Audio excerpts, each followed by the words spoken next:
Hello everyone, RPG Kingdom Kid here, back with another live stream of Final Fantasy 14 and Walker. How are we all doing today? Are we all doing good? I am doing great. I was already on and I was just doing some fates, which is fun as hell to do, if I'm being entirely honest. So yeah, that's entirely fun. I love it, if I'm being honest. I really do like doing the fates. Especially in this area, because there's so many people that will help and want to do it. For example, like this one. But I don't think there's anyone there right now, and I don't want to... That's not what I'm here to do. Fates is stuff that I do off-screen, or before streams like that. One second here. I actually want to find, like, the bi-color... I don't see them. Do they not show up in this inventory? Maybe they show up in a different inventory or something. Or is it over here?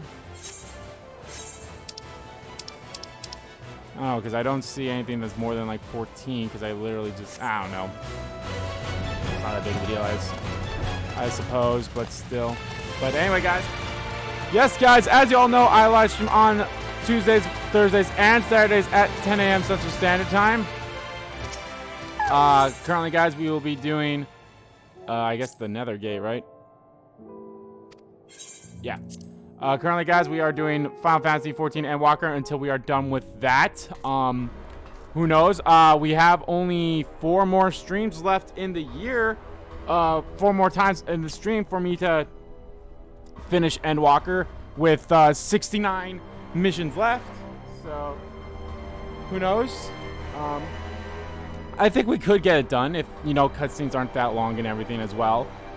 So there's that. But of course, guys, there are release videos every single day as well at 11 a.m. and 1 p.m. Central Standard Time, or at 8 a.m. and 2 p.m. if it's a day that I'm streaming. Currently, guys, I swapped things up because yesterday was the finale of The Legend of Zelda Skyward Sword HD. That was the earlier slot video.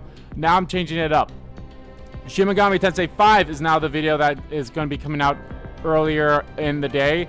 And today is actually going to be a one-off. I looked into an RPG Maker game that someone told me to, like, hey, check this out. I'm like, sure, why not? I'll check it out. But then once that's done, the new series will start on Sunday at 1 p.m. So, yep, I'll probably make a community post about this on Sunday, about, like, how things changed for that as well. So, just give you all a heads up. All right, it's time for us to go to the moon. A trip to the moon. I might turn off my heater at some point because it's a little hot in here. My apologies, I was lost in thought. This device is of Almingan design, which leads me to think I was right about Van Daniel. No matter what he claims, he still has an attachment to the trappings of his past. Whether knowing this will make your path forward clearer, I cannot say, but bear it in mind. But let's turn to the task at hand. As Heidelin said, the flow of ether will transport you to Mara Lametorum. I must hope this ally of hers can provide you with necessary assistance to restore the seal before Xenos and Van Daniel arrive to stop you. It seems we are ever one step behind, but I have faith that you'll make up the difference. Know that whatever awaits, our prayers are with you. Now go, beyond the sky.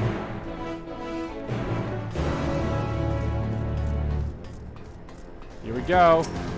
Time to go to the moon.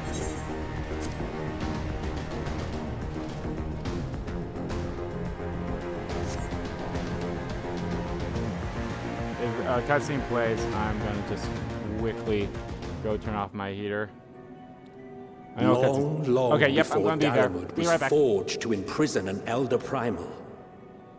The eldest of them all, savior of the star, was sealed within a moon of his own. Souls sacrificed to grant him life still slumber and dream of the day he and we will be made whole. Here he waits, in this cold, barren place, his cradle and his grave. Alright, I'm back. Silent lamentations and prayers of hope. So I'm in space, how am I not freezing, how am I not dead? Sundered star, adrift and alone.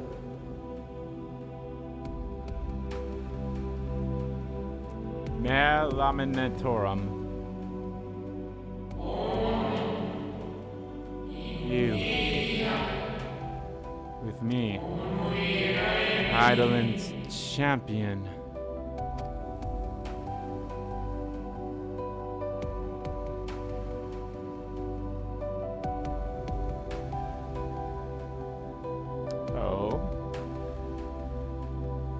1 second here. Move that. There.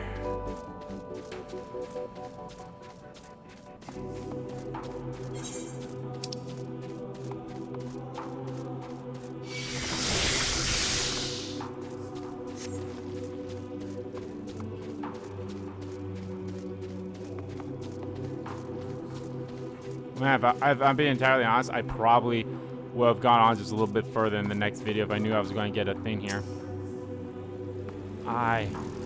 I return. I must return. Why? Why? Why?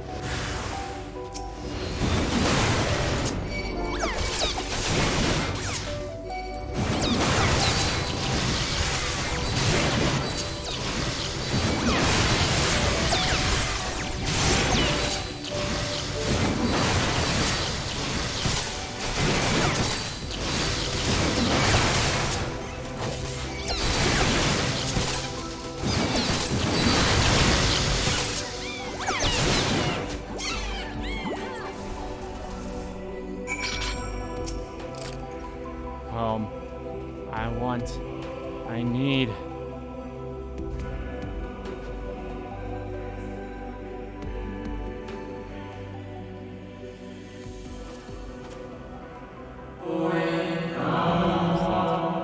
Touch.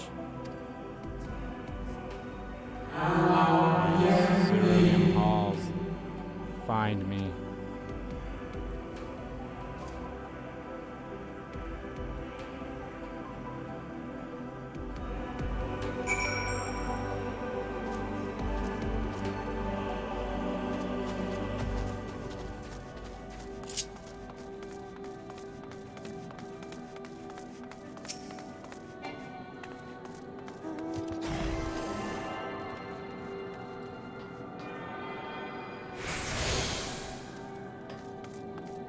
I love that I have like a little buddy with me. Like, yeah, someone else is playing, like, that's doing this alongside with me. That's cool. And granted, it's not that many people, but still.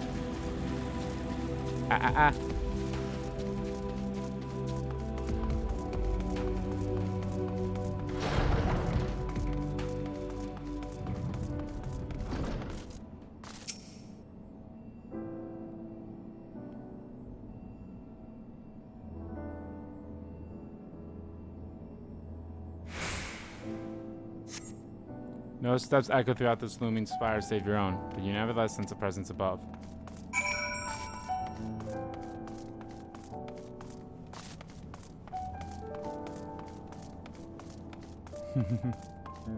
Harley Quinn Nocturne.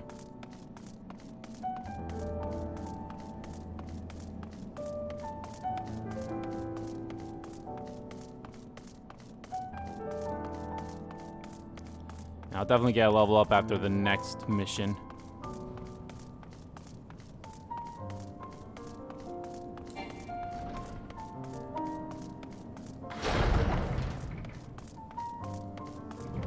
The Watcher.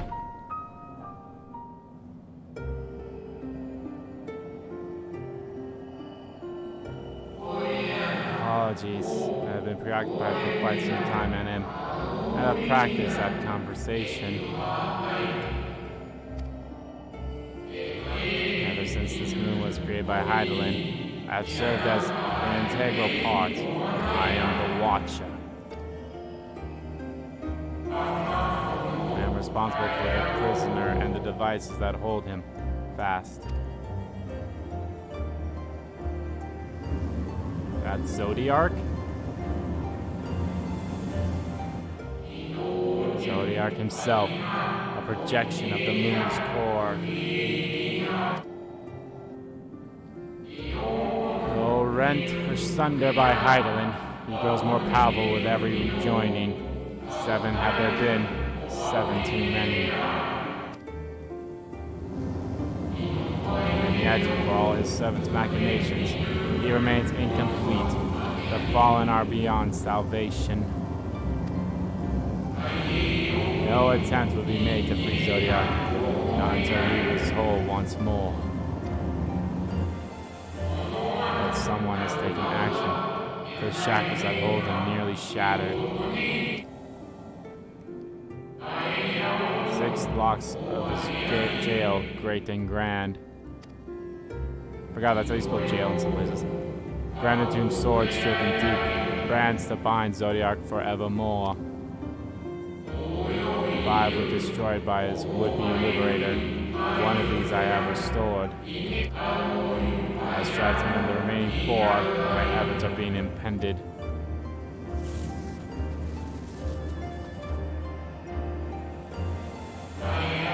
Souls sacrificed to summon Zodiark.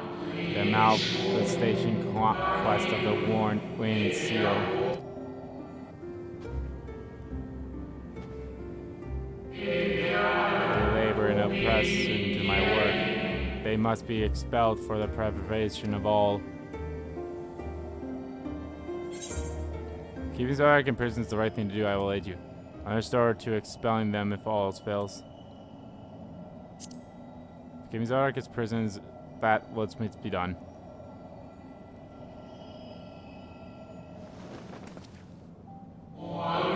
What is right and good? Ask 1,000 souls and receive 1,000 answers. I offer none.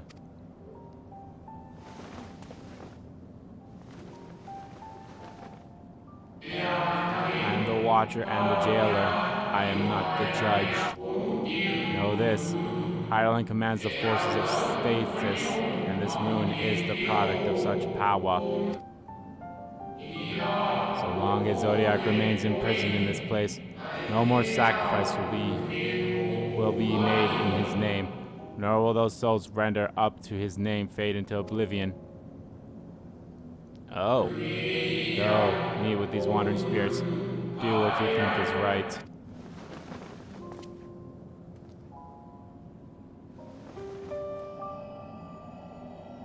Wow.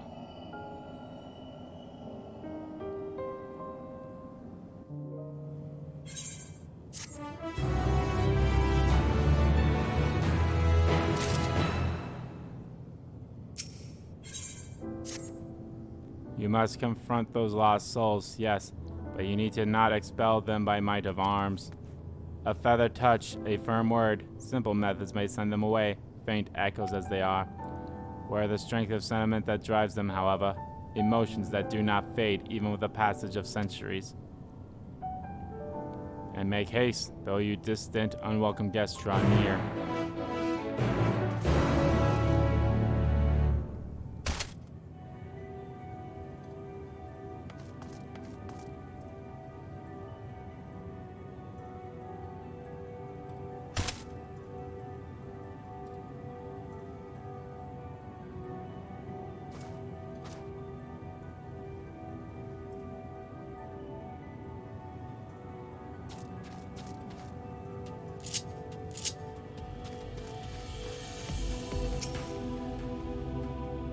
When? Where? When? How long?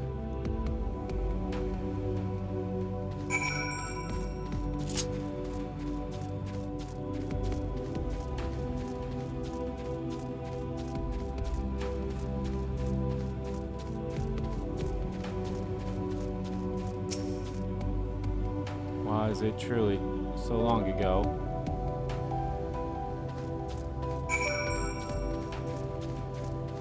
Yeah, this mission will give me a level up, if not a fight. We were happy, at peace with the star. We nurtured it, helped it grow, with our will, our creations.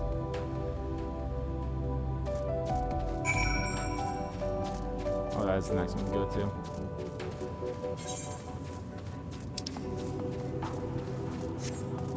Yo, this music's tight. Yep.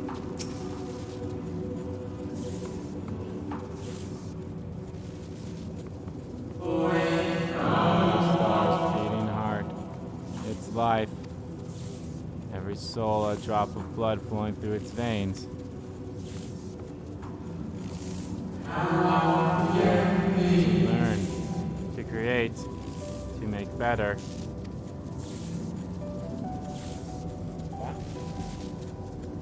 Alright, come here. The star flourished, and so did we. Do you remember?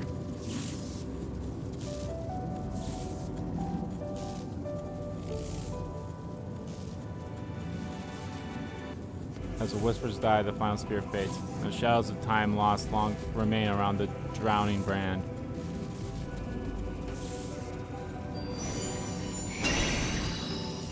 Oh, hello there.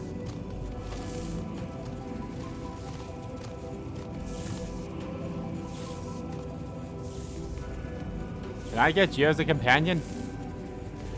An unusually lustrous dog is gazing at you with what seems to be found anticipation.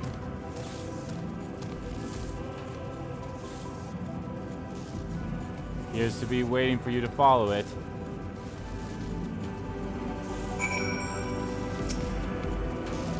Follow the lustrous dog and try not to fall behind.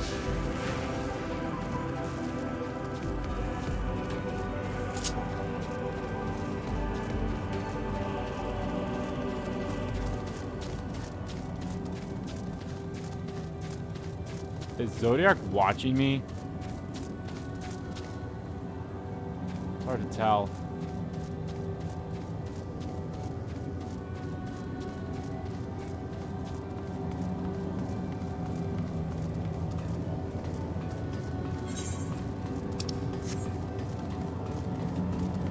Man, this is definitely going to be a good place to get all the aetherite currents as soon as you can.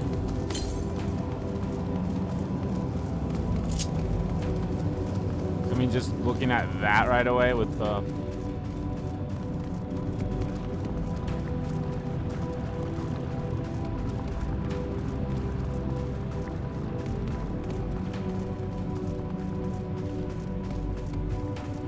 like, looking at that bridge right there. I'm actually quite curious about, like, how big this map is. I mean, it seems to be the same size as all the maps, but...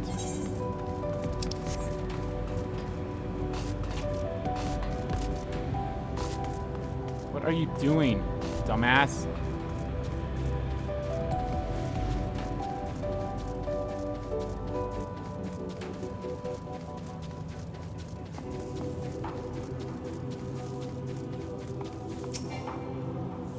Dog silently regards the spirit that lurks near the brand.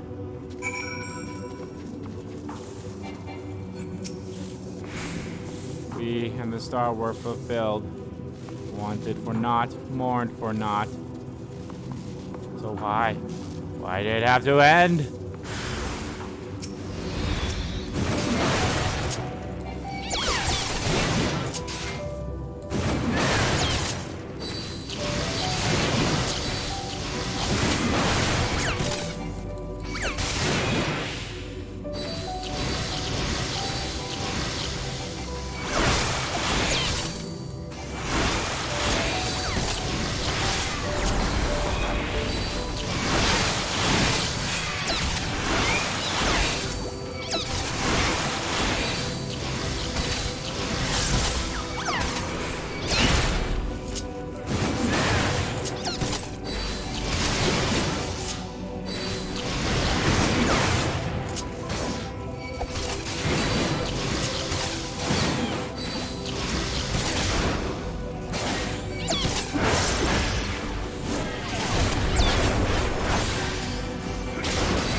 The injustice of duties and dreams left unfulfilled, the grief of unexpected partings, swift as darkness, cold as ash.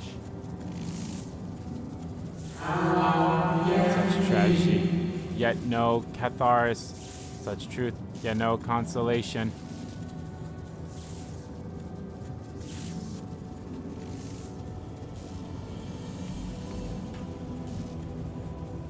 The whisper dies, the spirit fades, all is silent and still around the numbing brand.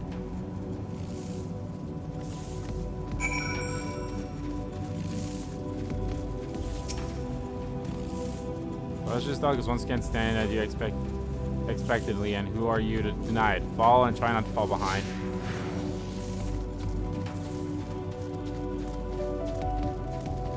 A trimmer. I am quite curious where they come up with some of the names for these creatures.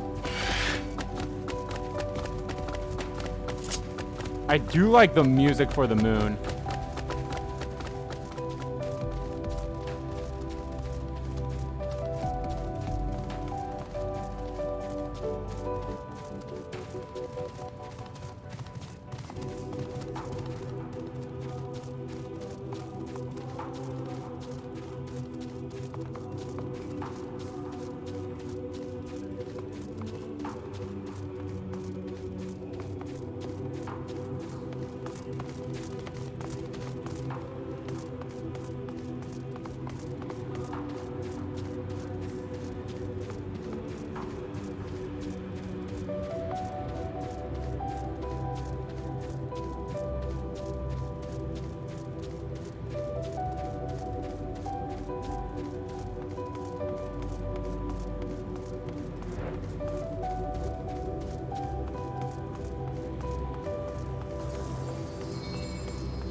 Dog silently regards the shadow that lurks near the brand.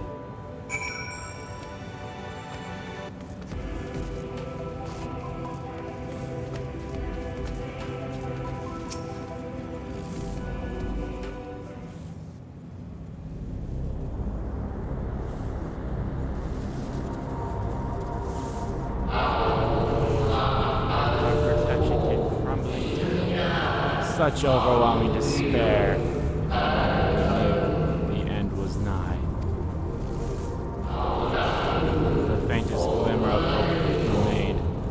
Our lives that others may live. We gave ourselves to Zodiark.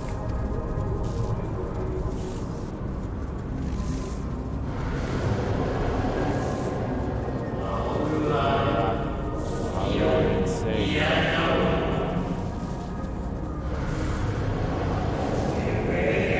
Lord, our new world anew. That bro.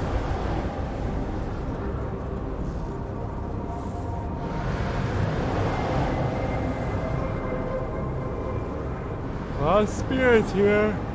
Live and love again.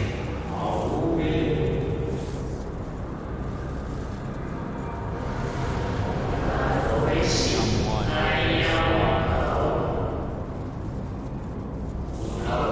develop earth and heaven with life. Earth paradise where fear is distant memory.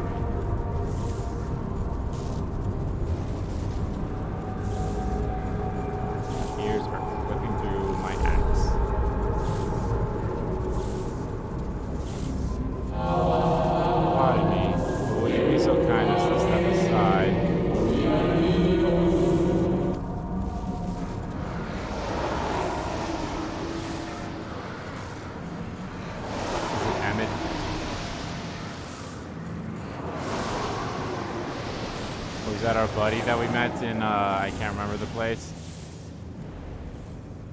The unmistakable color. The soul of Azim. Yep, it's our buddy. But not the friend I knew, I think. Nevertheless, you are you.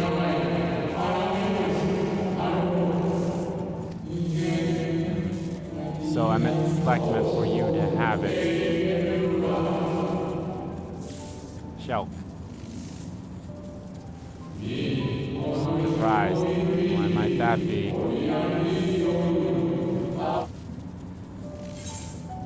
Met again. Hytherosis. The other receptionist of the Bureau of... No. Met again. Hytherosis.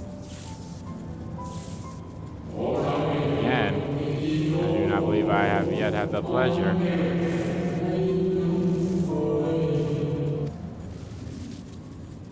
Oh, it's a long story.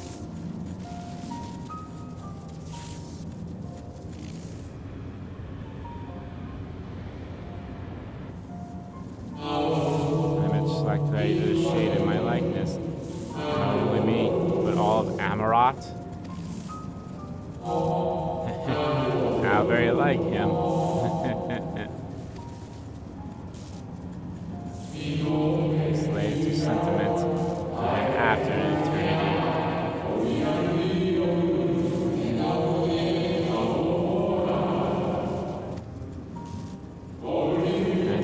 guessed, I'm different from the shade you met before. No mere approximation, but the original. So sacrifice the Zodiark.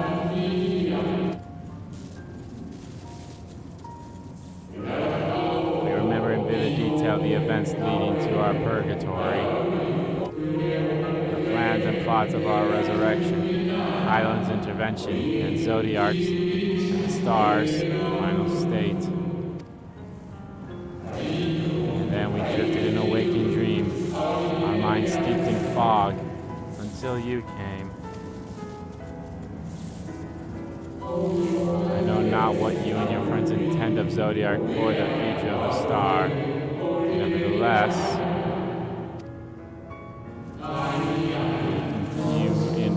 place my trust and faith in you. I choose to believe, as Emmett Shell did. Believe in yourself, and all will be well. Aw, our buddy. Uh-oh.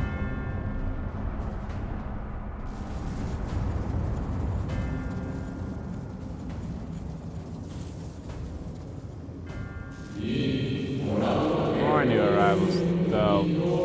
Ah, Van Daniel. That color I know. And another you're not unfamiliar, but fearsome being. Yep. I've kept you from your duty. By way of apology, I will ensure that the shades hinder you no more. Protect the final brand. Yeet.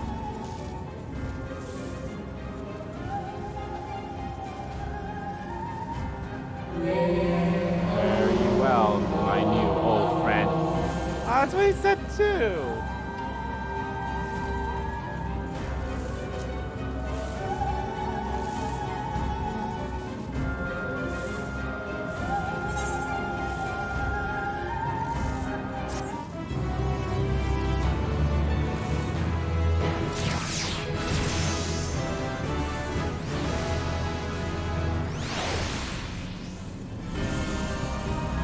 I'm at level 85, hells yeah.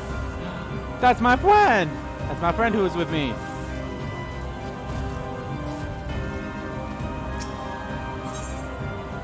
The Mata. Dog growls, agitated. Let's protect Ryan, come on boy. Cry havoc and let's slip the dogs of war. That's you, by the way. Come on.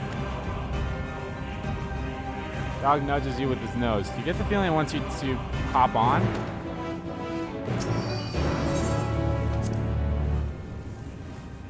With a powerful leap, the dog takes flight. I can show you the world. Oh, I wish there was a way I could get rid of like all this shit, so I could see that shining, shimmering.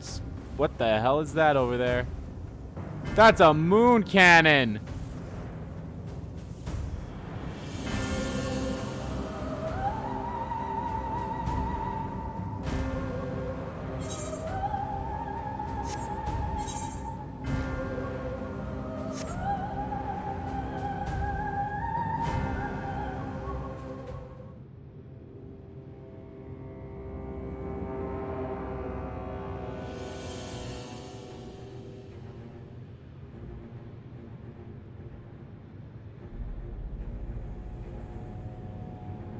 Sup, asshole.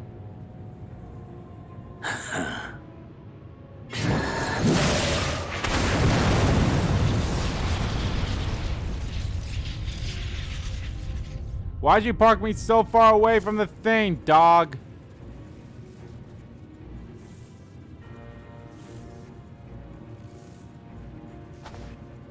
In the nick of time to savor the crowning triumph. Unbound and free at last. Arise, Zodiark! Zodiark!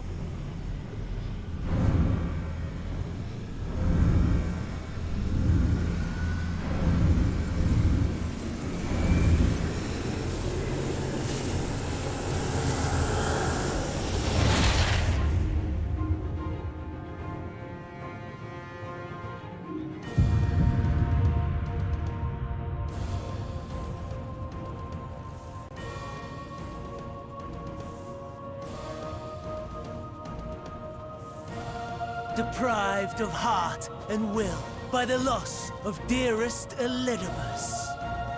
A creature of pure instinct, wanting for guidance.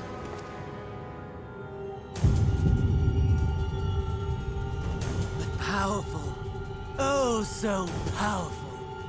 More so with every passing moment. Such potential, even in this incomplete state. Still the savior who delivered a world from certain doom. So, here we stand. You know my intent. Consume the god, then the world. Stoke your fury to a raging inferno, and dance among the ashes. Or perhaps you would face me here and now. A lesser but welcome amusement.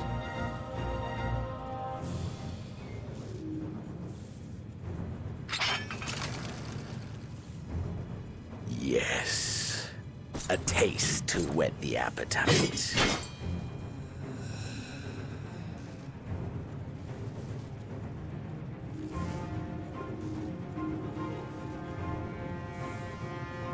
Sorry to spoil the moment, but might I ask that you postpone the slaughter until I've said my piece? I promise I will be brief. Fuck you, Fan Daniel.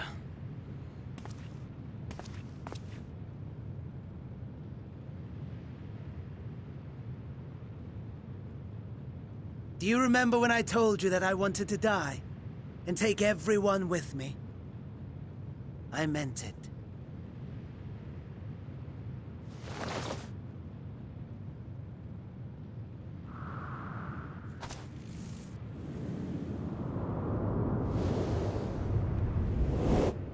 Good, now we never have to see his fucking ridiculous face ever again.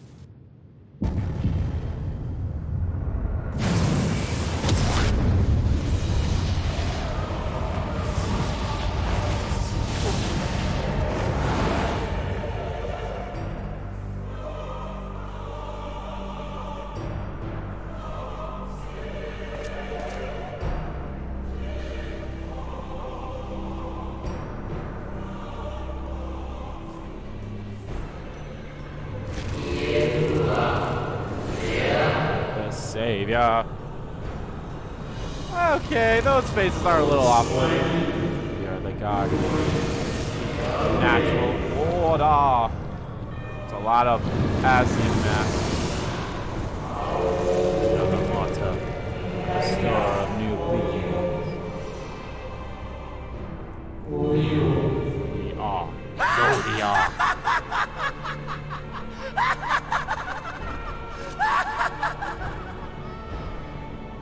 Such lofty aspirations!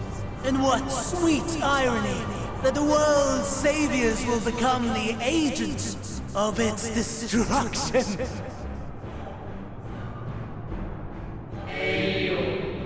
Not end this way. Must return it all. We are the will of the star, now and forever. For greater good, for the sake of the world. Wrong, wrong, wrong, wrong, wrong! Lies and delusion! The dead have no power over me.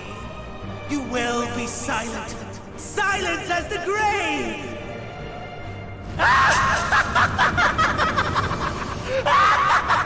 Oh, are these guys supposed to grow?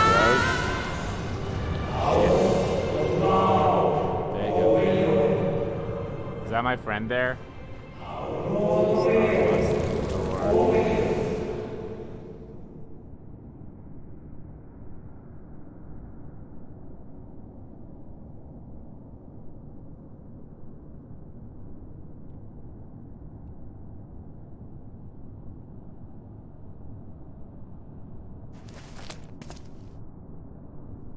Yeah, it's my little thing.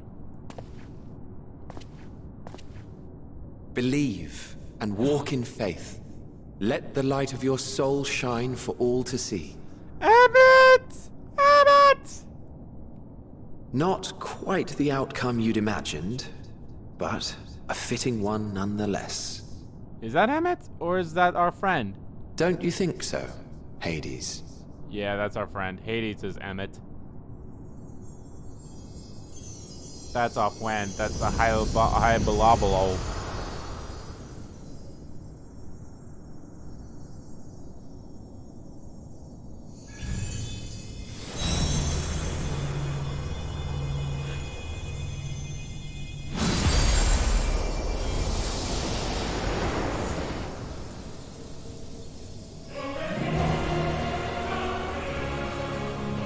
All I craved and more.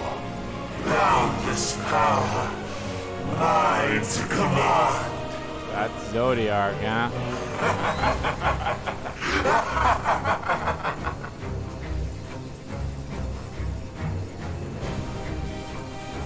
I had intended to pit my fractured divinity against Xenos. But a more tempting option presents itself. The greatest obstacle to my ambition. You will trouble me no longer. We'll see about that.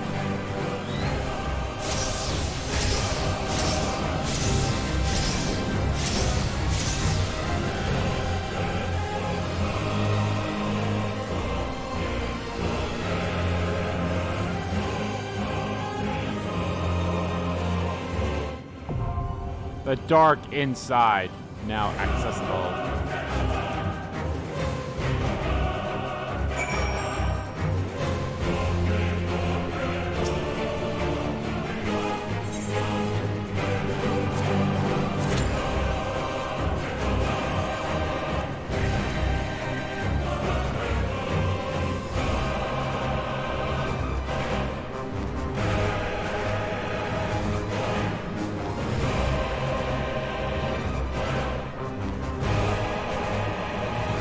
I imagine I'll have some people join me soon enough.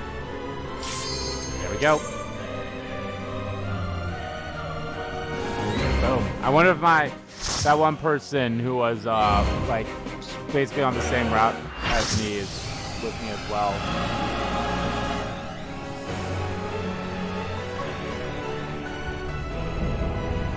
Yo, this music.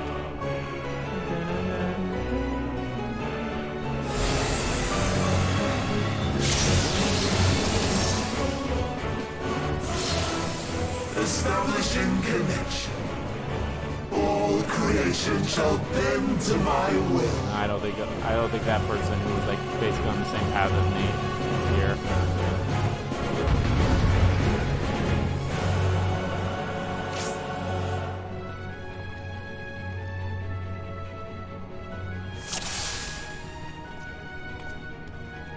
It just happened. The end has come, and it will be beautiful.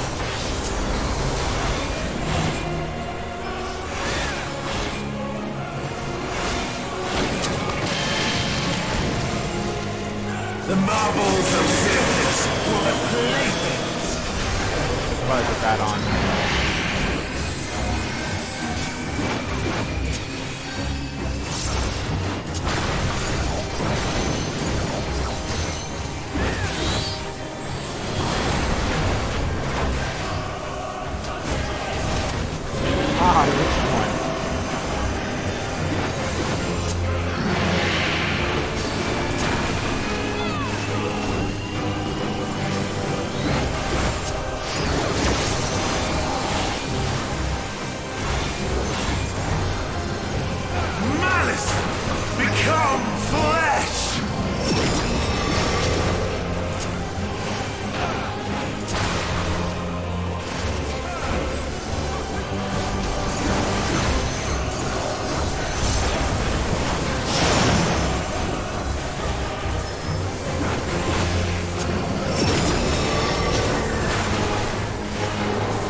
live to see the end.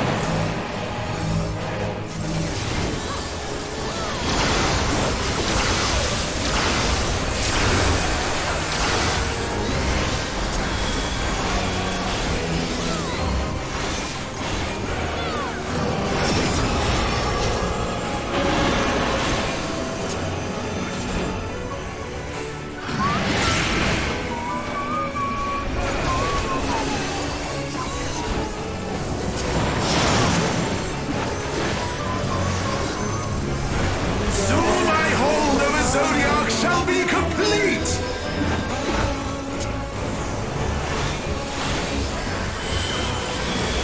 Mine! All mine!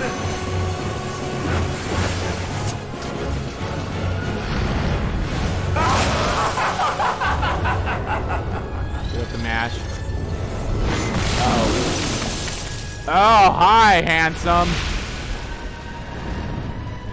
At last, I am become Zodiark!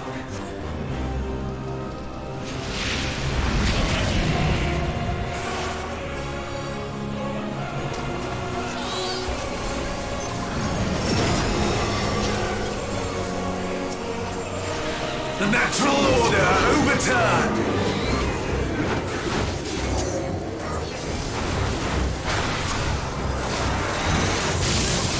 All in existence, bent to my will!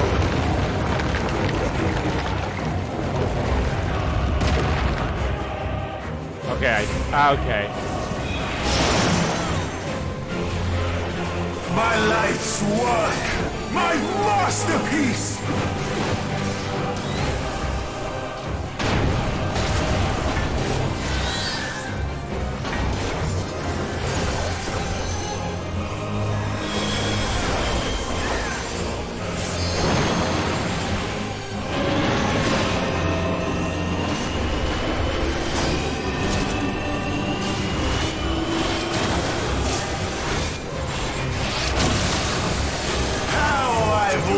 For this day.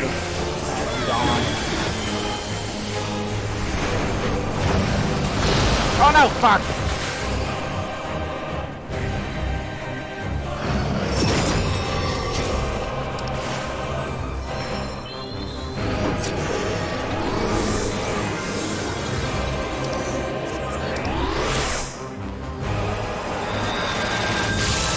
All in existence, bent to my will!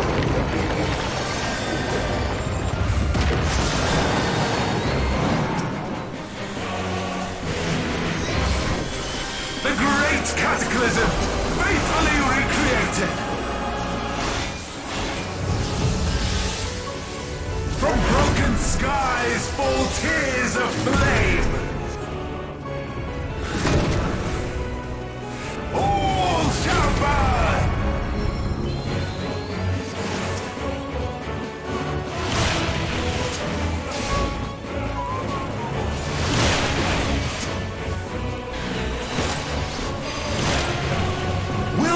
Live to see the end.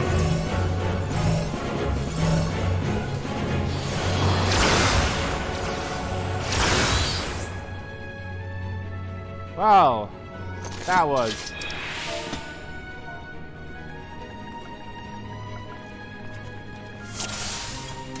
Woof. The end has come, and it will be beautiful.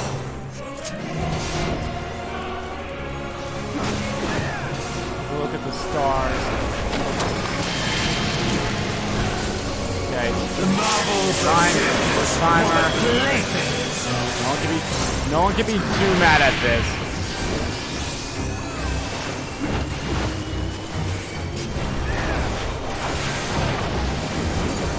It shouldn't be.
last, I am become I Zodiark. am become Zodiark.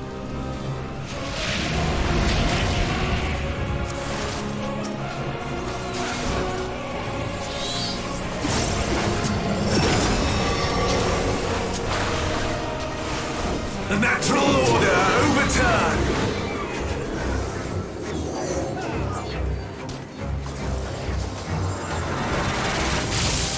All in existence, bent to my will.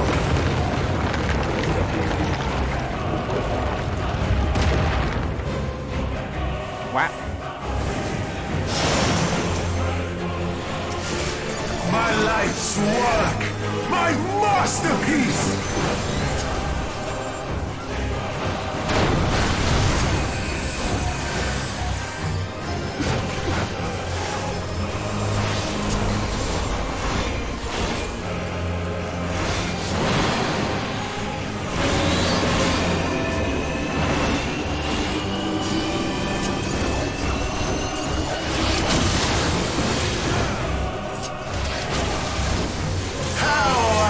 Waited for this day.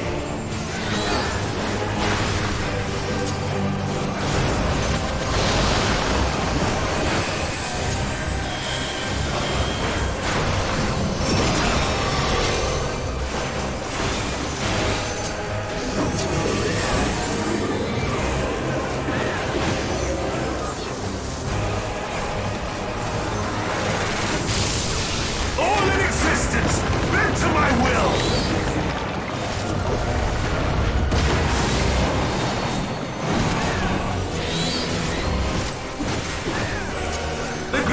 Cataclysm, faithfully recreated. From broken skies fall tears of flame. All shall burn.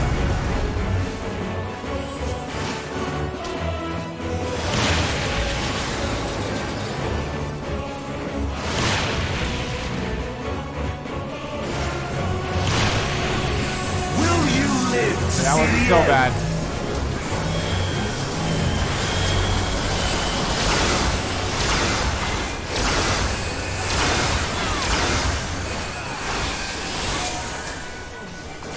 There you go.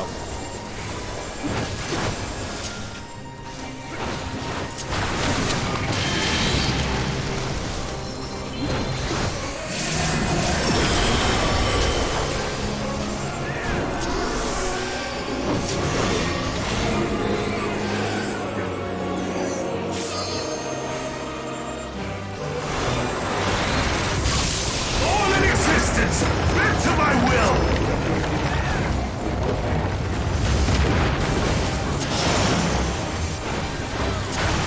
Will you live to see the end?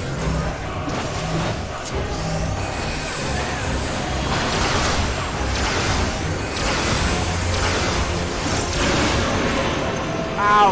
Damn! Oh, shit. I don't think we're getting through this.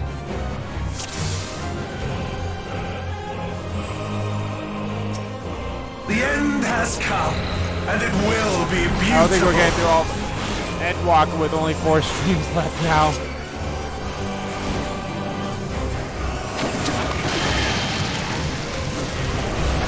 The marvels of circus were but playthings.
live to see the end?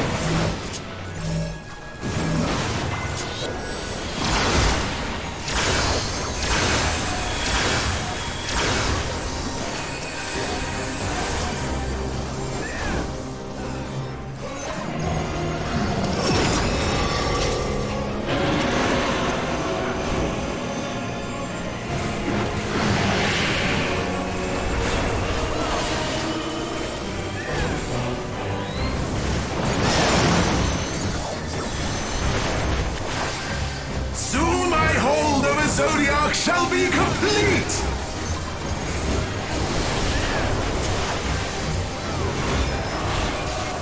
Mine! All mine!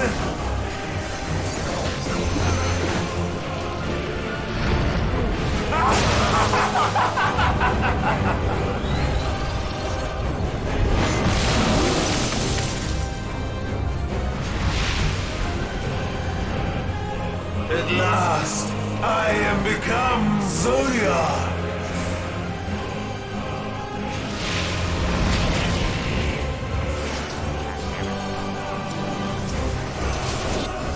That's why I need a keyboard. I need like a keyboard thing on attachment, so I can also like type The in natural chat. order overturned.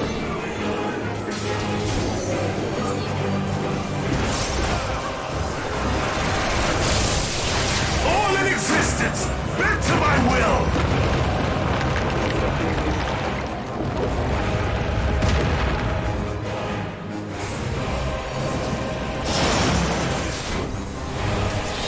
My life's work, my masterpiece.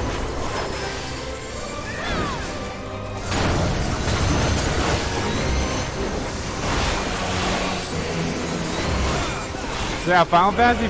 So I'll talk about this now. Final Fantasy 14 has become so popular that they stopped sales and all that stuff. I mentioned that before. I mentioned that in the last stream, but now Square's kind of pushing for people to go back into 11 for a bit. Now, I'll be entirely honest.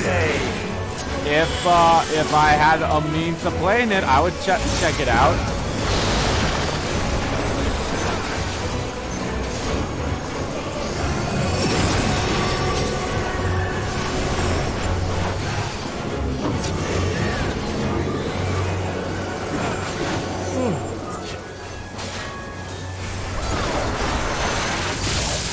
All in existence, bent to my will.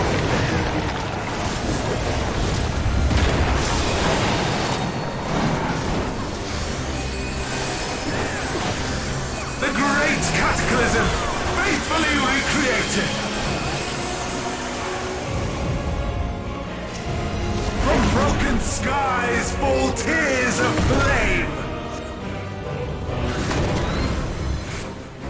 All shall burn.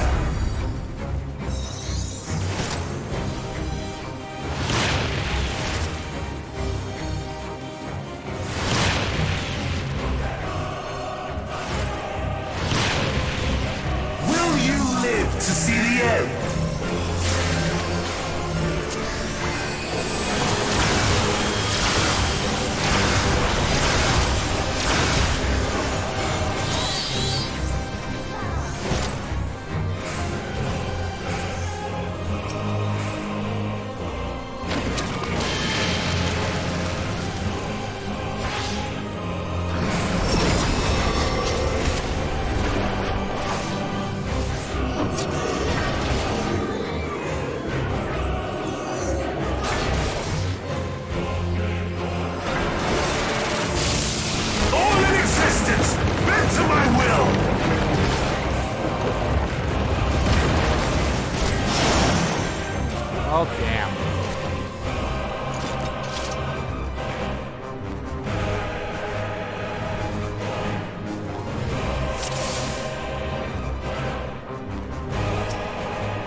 Christ, these people.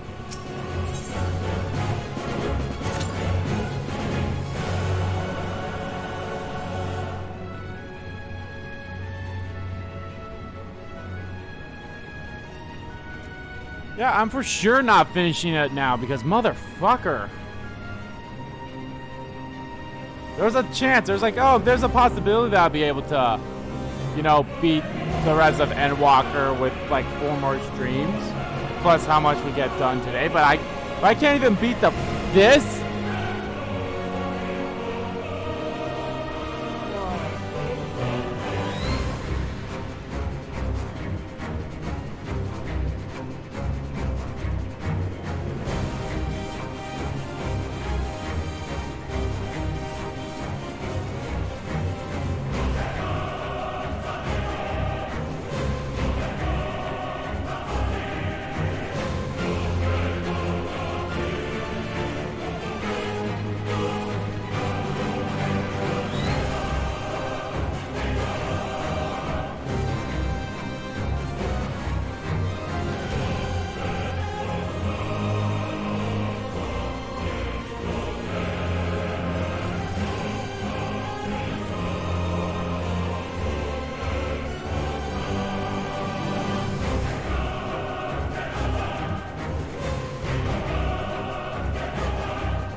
Glad we have the 2 tanks.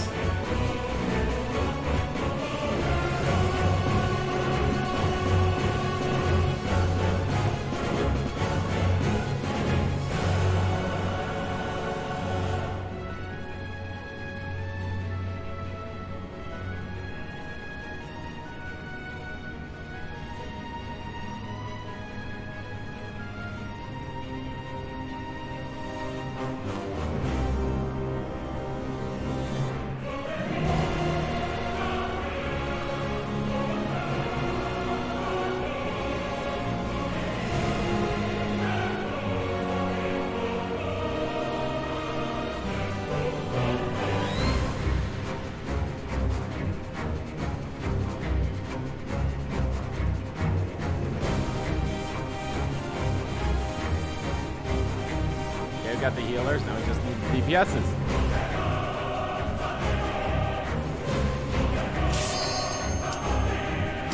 Let's hope we can do it with this people.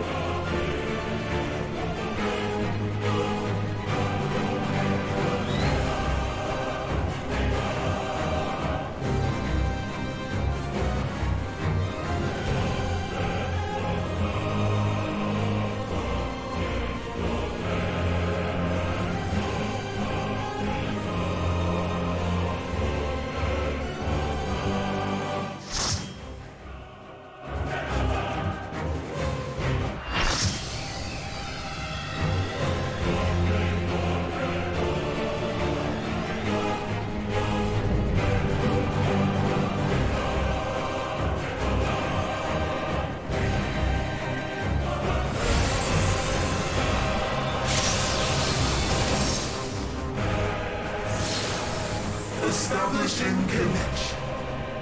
All creation shall bend to my will.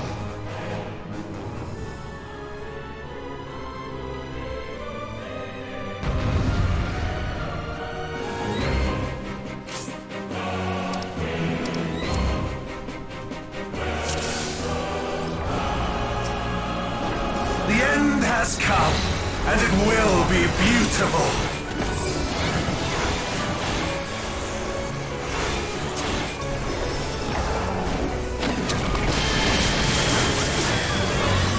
The marvels of circus were but playthings.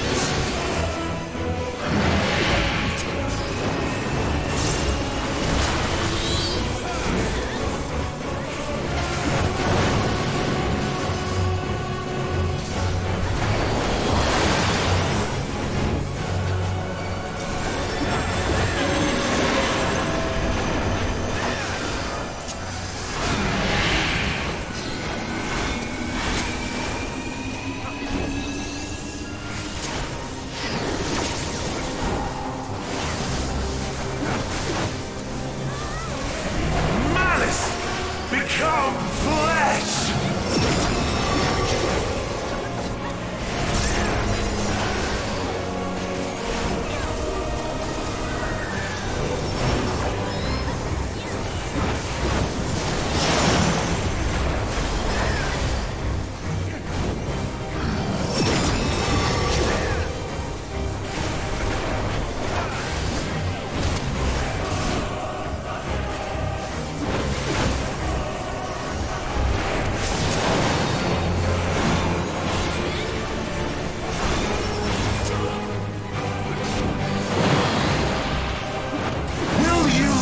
To see the end.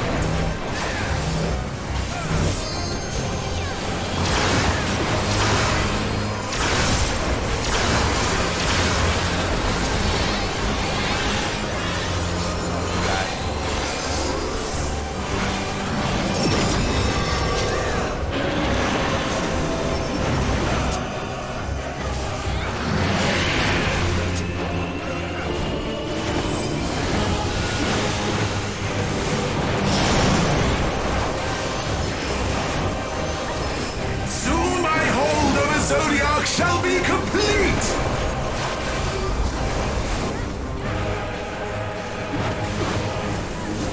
Mine! All mine!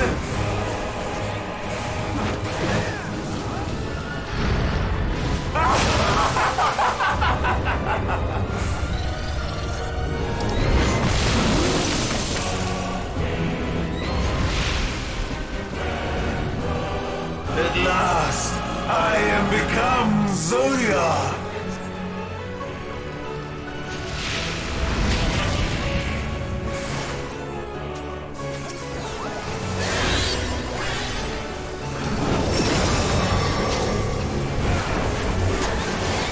The natural order overturned!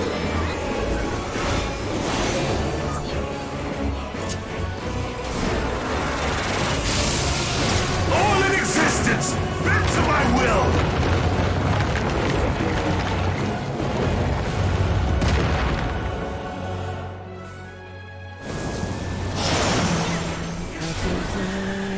My life's work!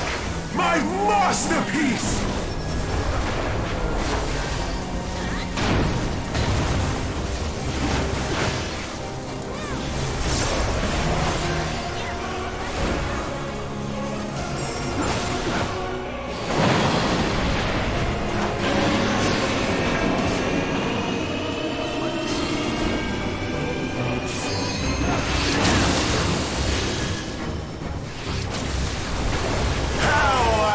Waited for this day!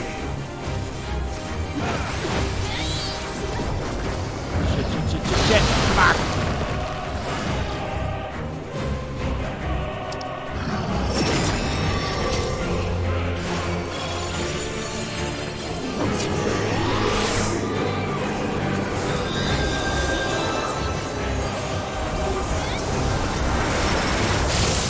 All in existence, bent to my will!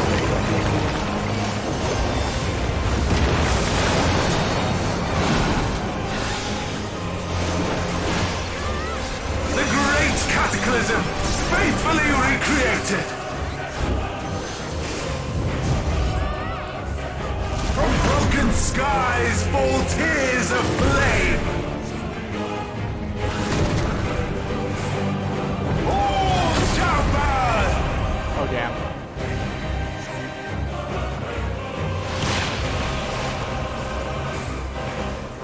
Oh, well, I wasn't paying attention. Will you live to see the end?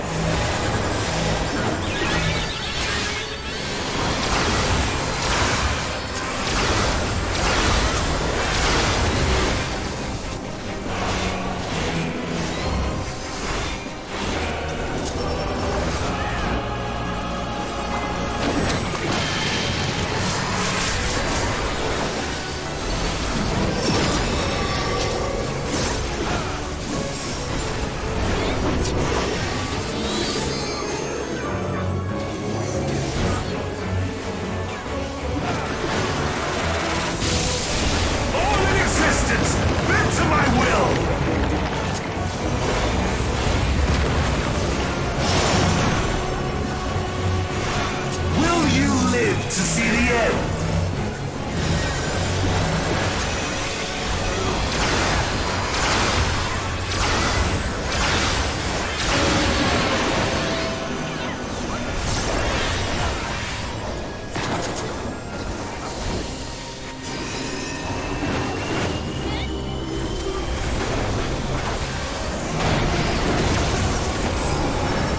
I have no need for restraint.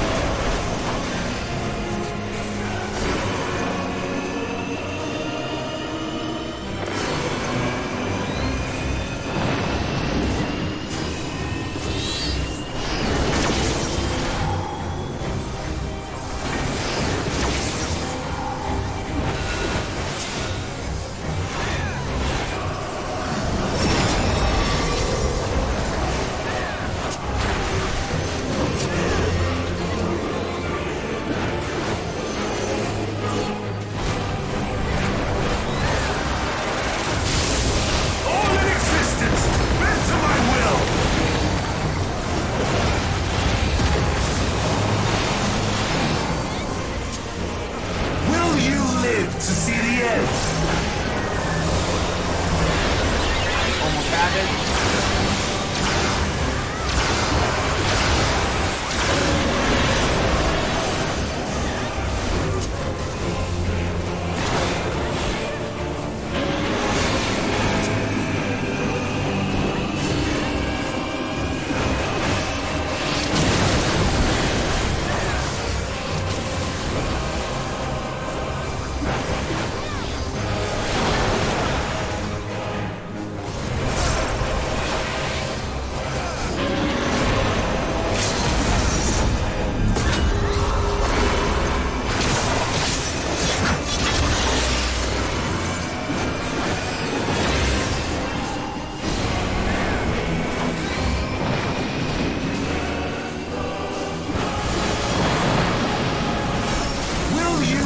To see the end.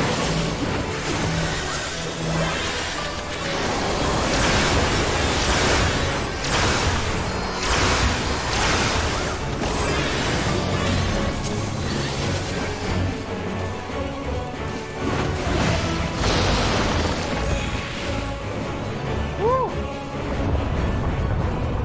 Oh. Is this the limit of your power? Is this how it ends?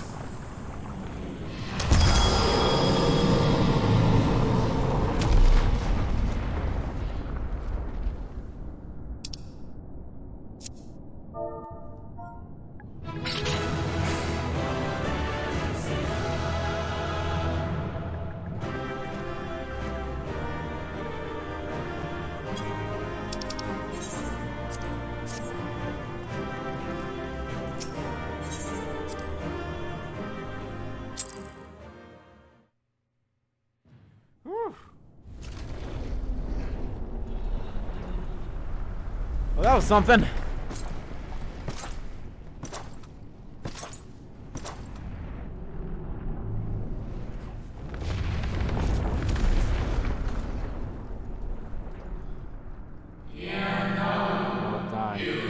Preparations are complete. I stand ready to steal Zodiark once more. Draw out from this place. The teleporter will deliver you to safety.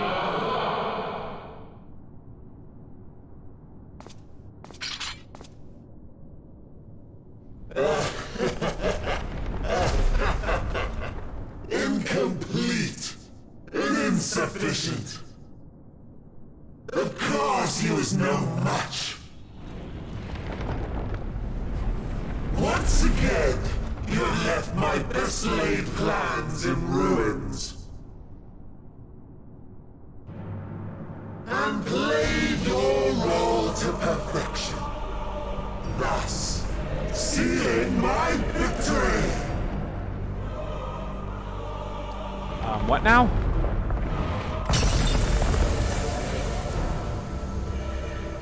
From the past, all I wanted was for you to kill Zodiark. 'Twas but one of many methods to achieve the desired effect. 'Twould have been the same had Xenos died in my place. But what better and more satisfying way to ensure success than to take control myself? My sole regret is that you lived to tell the tale. Even so, I have fulfilled my heart's desire.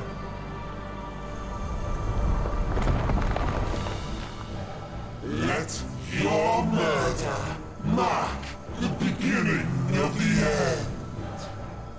Oh, that's not good. The coming of the final day!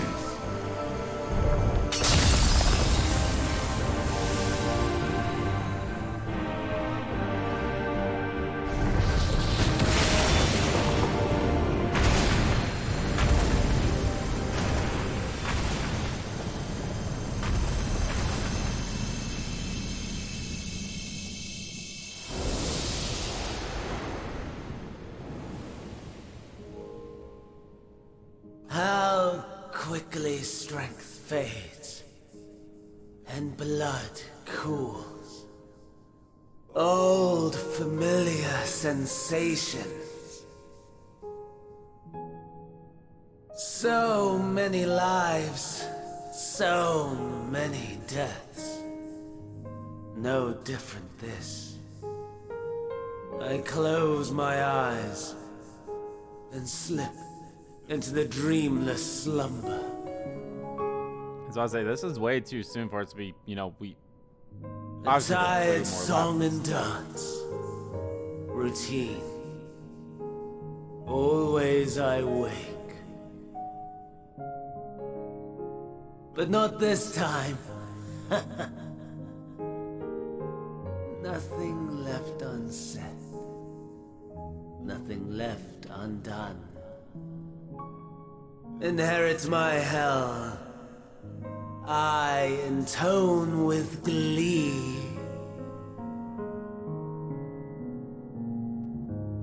The man I was would weep for what I have become. The all-consuming contempt. Contempt. But I've the wisdom of 10 millennia to justify my answer to the question. No value in their existence. Not a whit. For all that I looked. None that I did see. A final chance, then, for Heidelin and her faithful. In Cataclysm, prove me wrong. I snare. All shall return to nothingness, as was your will, Emperor Sunday. I, the star, and every living being, consigned to your oblivion.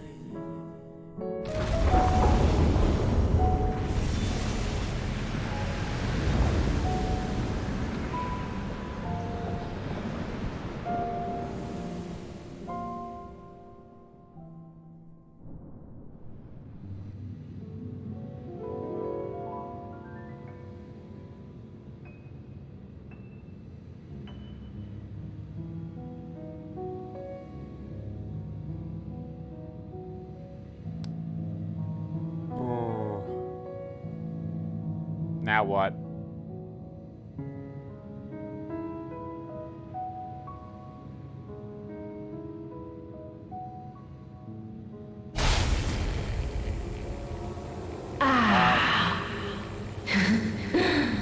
At last. Is that Heidelin?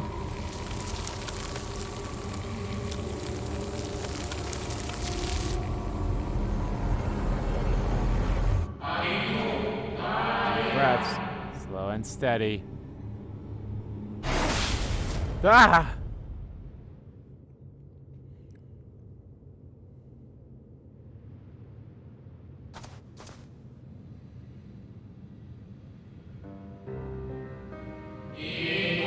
Saw it too, yes. The blue star below, thrown into turmoil. Yeah, the fuck was that? And I heard a voice. Then it was no illusion. All was truth.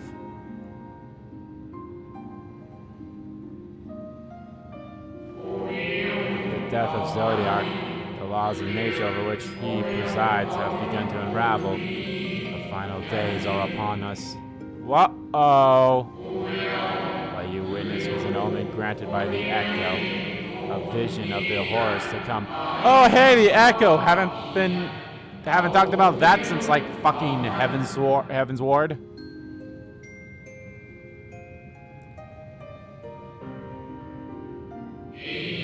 Time grows short.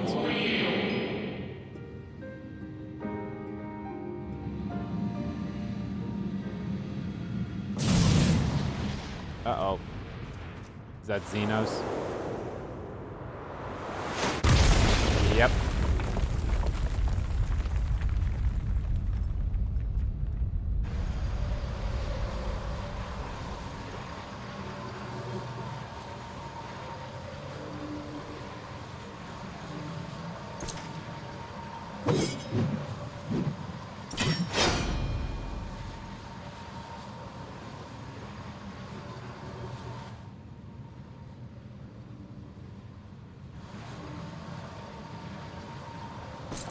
No.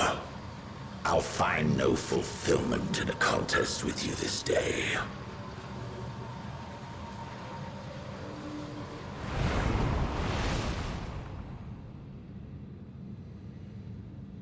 Slavering beasts gather at your gates, ravenous and eager. Already you turn to them and away from me. Xenos is a jealous girlfriend. I must go forth once more in search of power far beyond the might of Shinryu. Power to make your heart run over with rage. What was hilarious was like when he had that aura around him, the name over the box was just was a Xenos. betrayal of promise. A pathetic creature incapable of inspiring true despair. That's what I crave. Pure, unadulterated despair.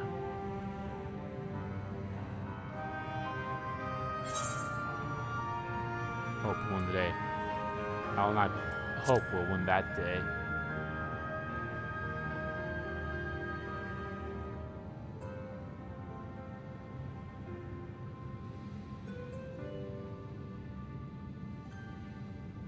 We shall see. Is this just a... This is a Danganronpa fan fiction happening here between hope and despair. I kid, of course, but come on.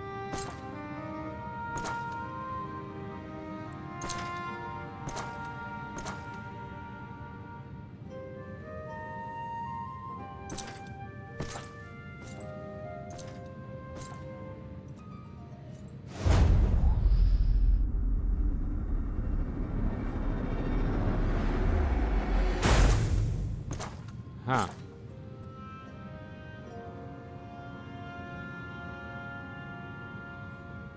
The Watcher's like, he wants you so bad. It's like, I know, right?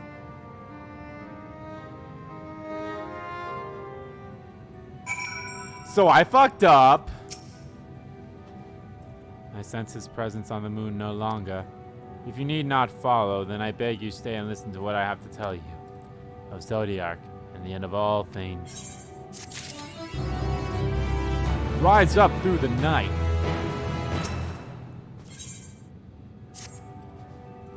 Before we speak at length, I believe a change of surroundings is in order. I have more than ill tidings to share, you see. I sense others arriving not long ago. Though my communications with Hydaelyn have grown infrequent, I have learned from her to know these are your comrades. And as luck would have it, they have already reached my abode. Come, let us join them.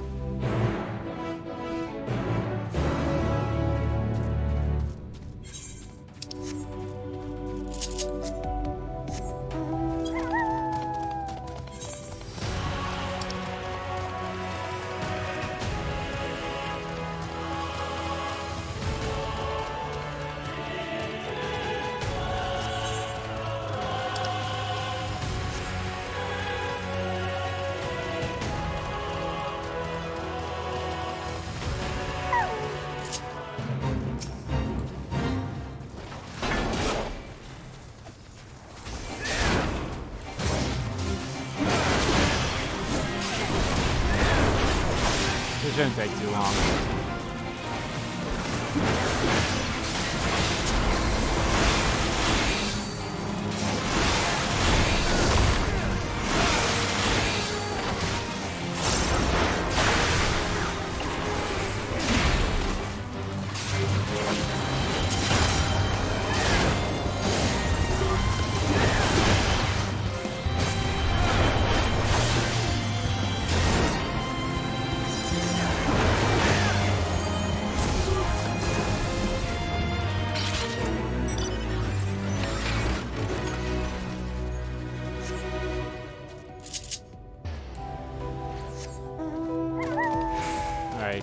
That wasn't so bad. Oh, I got some more gemstones.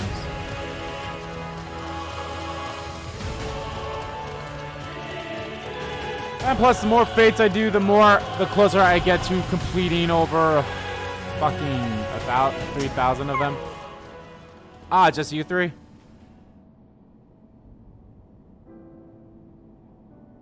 Hello. Thank goodness you are unharmed. Ah! That's a bit of a stretch. We did what we could to subdue the Tempest before making our way here. Not without casualties, unfortunately. Some few denoted explosives, killing themselves and others. Few detonated. The contingent's healers had their hands full tending to the injured and enthralled when we took our leave. Least you wonder, Mistress Krell hath also been delivered onto that car.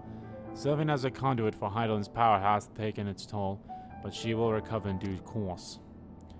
As for Alphinaud and Alize, they insist on remaining in Garlemald while we three rush to your aid. Appears, however, that matters here have already come to a conclusion. Yeah, no fucking shit! You guys suck!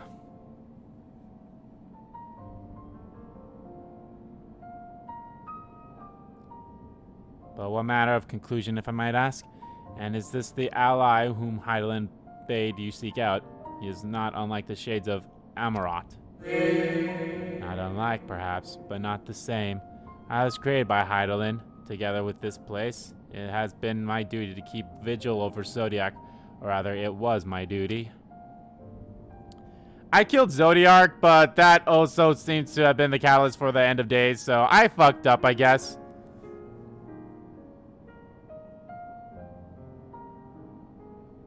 And then I had to go through the fight 5 times because assholes. Then Zodiark is no more. Yeah, but that's not a good thing. And not without consequences, I am afraid. For now, the delicate weave of the star, preserved by his presence, will begin to unravel. If you mean to avert the end of days, you shall have need of... Ow, fuck. Are you alright? Nope. My attempts to forestall Zodiark's release have all but exhausted my strength. If you might allow me to rest a short while, I will share with you all I can. Please do. You need not exert yourself on our account. These crystals contain records of your time, yes? Maybe pursue them while we wait. By all means, if you would review them chronologically, might I suggest begin with those on the upper floor? Why have the first ones on the top floor? I shall leave that to you, Andy, while I see what be gleaned from the crystals on these lower levels.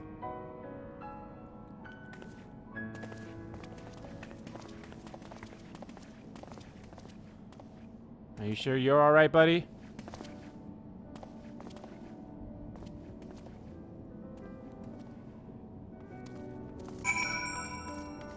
The Watcher.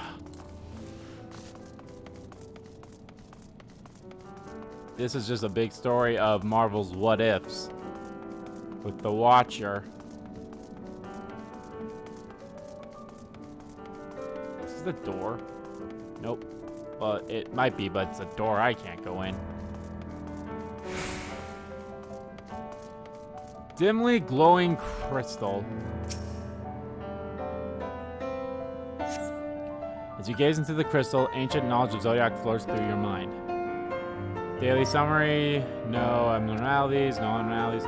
Seems to be records of a long, lonely vigil on the moon, dating back to the beginning of Zodiac's imprisonment.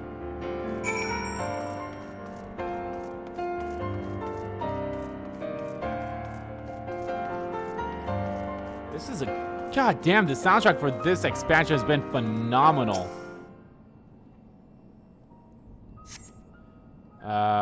Knowledge of past calamities flow through your mind. The records describe how, with each rejoining, Zodiac's thirst for freedom grew, as did the strain on the brands. Maintaining Zodiac's imprisonment appeared to tax Heidelin greatly. Yeah, I feel like that's something we learned.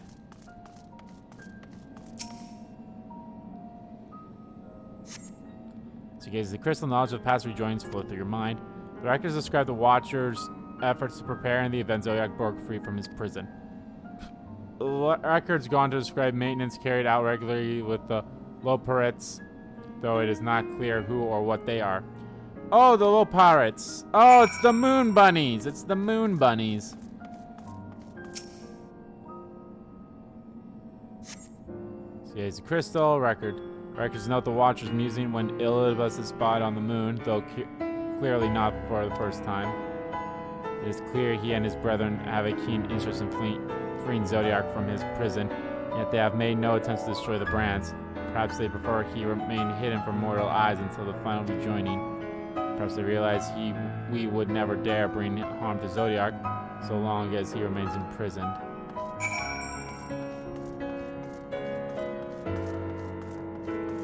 Did I just get another new weapon? Did you learn anything of importance? This and that and that. I learned about bunnies. As we suspected, maintaining the brands required a great deal of her energy and focus, and this cost has grew higher with every rejoining. That would explain why contact with her has been rather infrequent since the 7th Umbral Calamity. I too made a rather startling discovery. This heavenly body we know to the moon was in fact created by Heidelin. Yeah. The Watcher said he was created together with this place. I thought he only meant the facility. Truly, Heidelin's power are far beyond anything I could have imagined.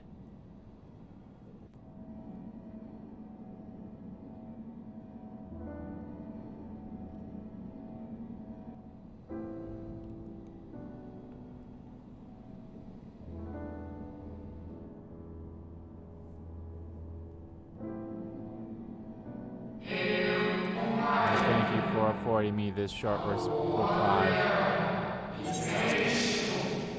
I think this is voiced, isn't it?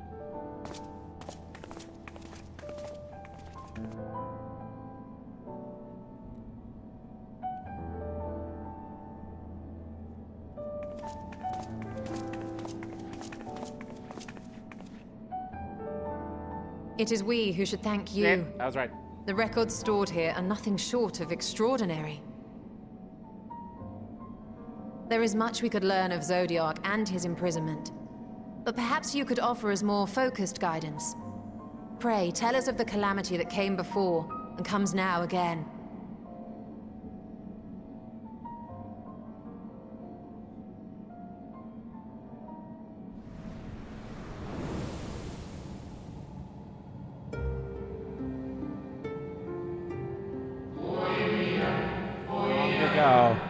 Before the great sundering, there was but a single world, Etherius.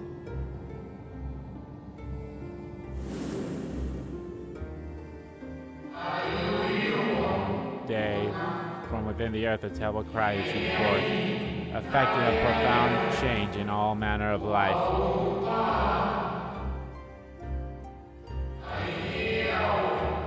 We were no exception. Our creation magics ran rampant, giving shape and form to thoughts of hopelessness and despair.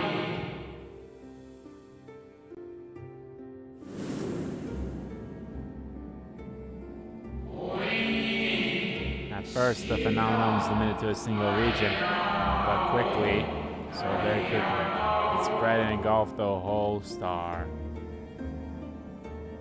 Were the ancients ever able to deduce its source?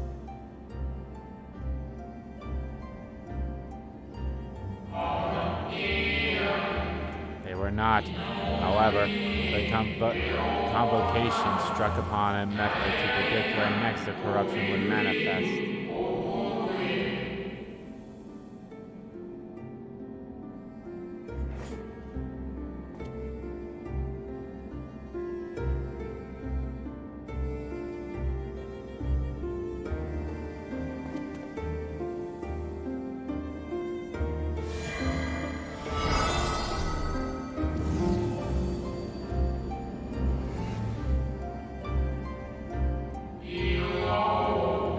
Ethereal energies which flow through all of creation in the form of various currents.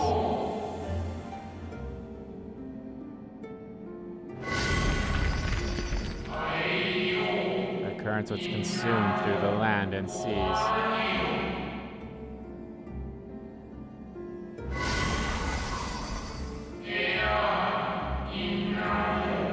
Those flow through the very air.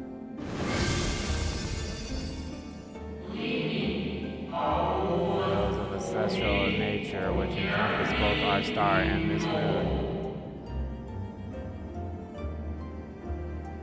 Celestial currents. I cannot say I am familiar with the concept.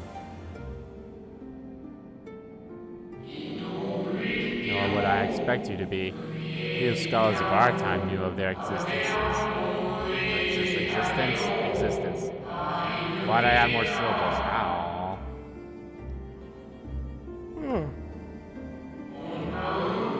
Their inevitable knowledge helped us to better understand the nature of the calamity. Keep giving him a different voice.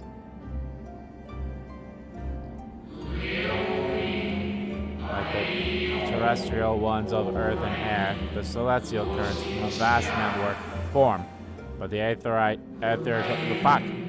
convection soon realized that the inciting incident occurs in regions where the flow was weakest.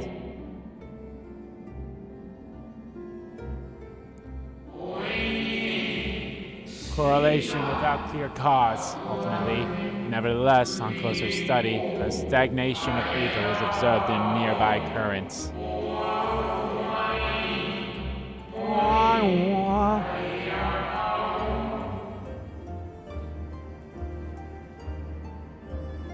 And so they sought a means to harness the forces of darkness, of activity and growth. Thus was Zodiark conceived. No less a power than a god's could set right the laws of nature and quicken the flow of ether within the star.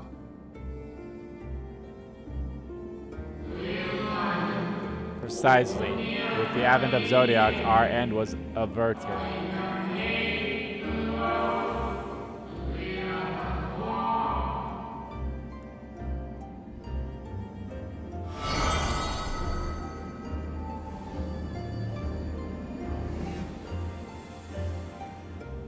Emmett Selk claimed that those who summoned Hydaelyn did so because they saw Zodiark's power as a threat.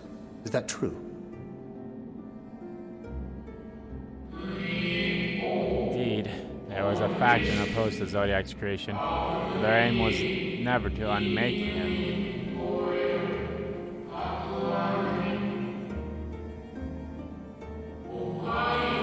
They understood the continued preservation of the natural order was depended on his very existence.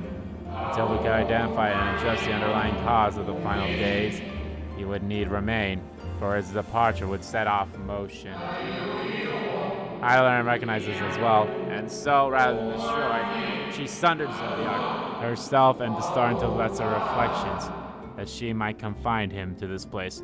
So I fucked up! I killed Zodiark. I could have sworn she beseeched me to banish the darkness. And what she told me the ethereal sea was false? She told me the ethereal sea was false? That the two once dwelled as one until Zodiark grew hungry for power. Saying the balance betwixt them? Not quite a lie, though a rather gross embellishment.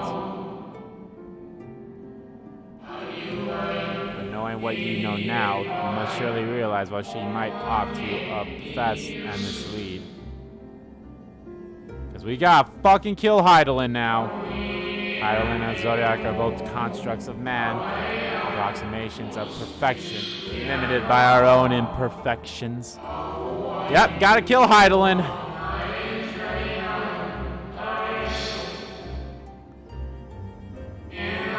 Zodiark was, without question, the more powerful of the two, having been born from the sacrifices of half Ethereal's population. Yep, gotta go kill Hydaelyn.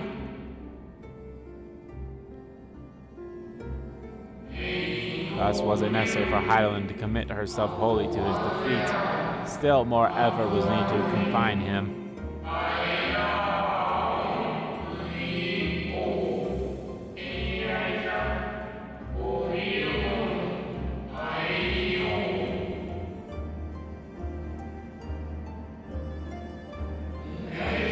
Maintaining the brands taxed her greatly. With what her power she dared spare, she carried out to any who might listen, and offered her blessing to those who heeded her call. Like me, and Cryle, and everyone else who has the echo. Lost and the echo.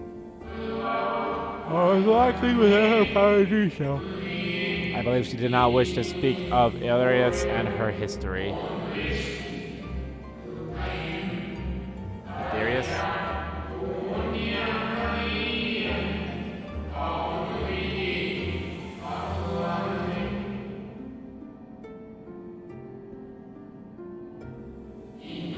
And Zodiark, Hydaelyn's purpose is a reflection of her creators. They wish to look to the future and not linger in a prison of the past.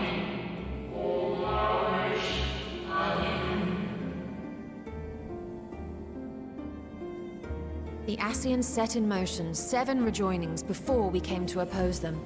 How many more worlds would have been lost had we not placed our faith in her?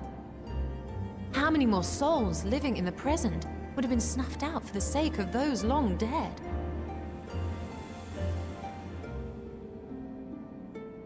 Well, in light of recent events, I see no reason to doubt your words.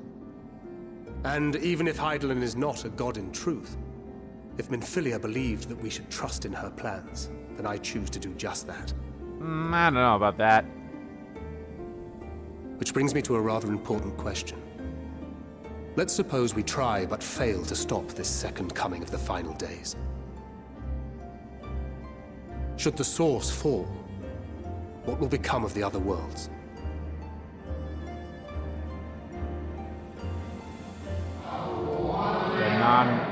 The non-mentation is more fitting than you know.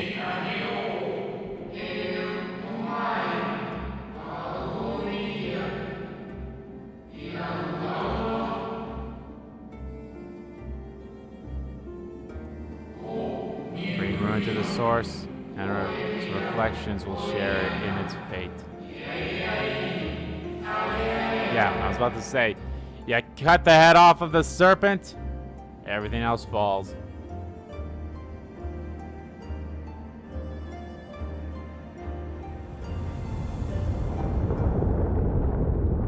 Uh-oh. Ah, it is ready.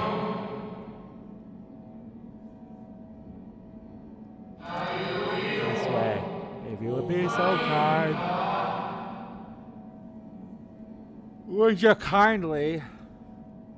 Huh?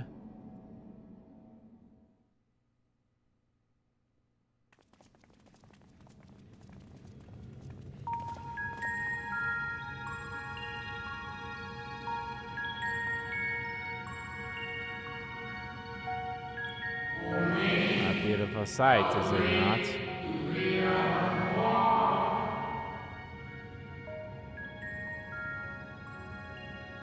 Yes, but what is it? Hydaelyn knew better than it, that her power was not absolute. Indeed, she has ever struggled to hold Zodiac and its faithful at bay. She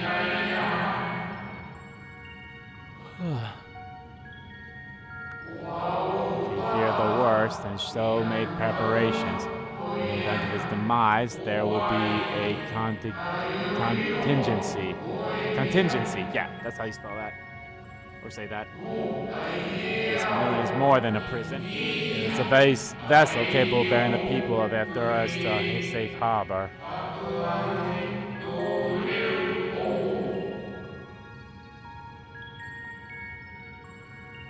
You need not go far to find its pilots. In fact, I should be happy to take you to them.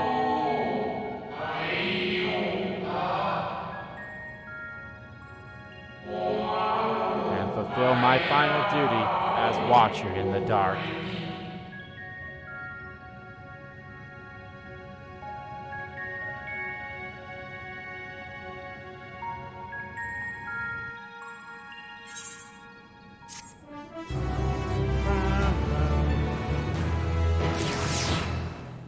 Ugh.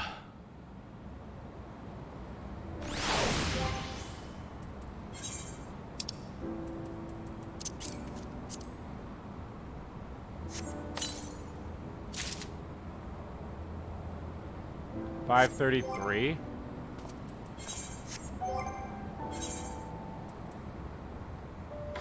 It is a little bit.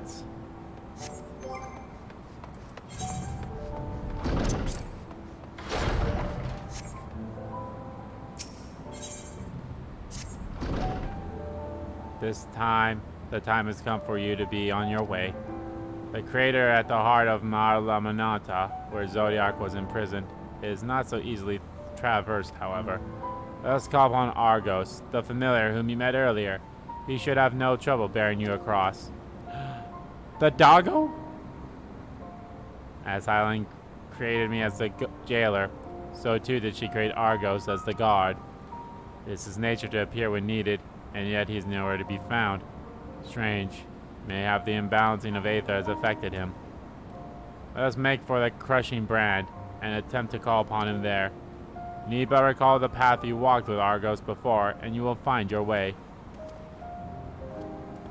If he labors and serves the Highlands plan, I see no reason not to do as he suggests. Should I make for this crushing brand, eh?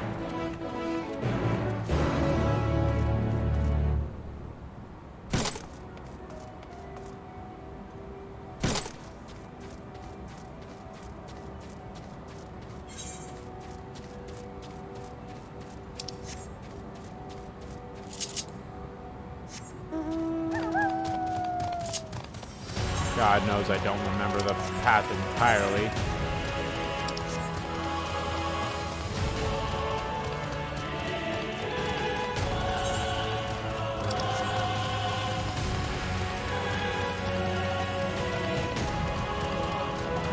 Back in my head. Fuck.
Damn it!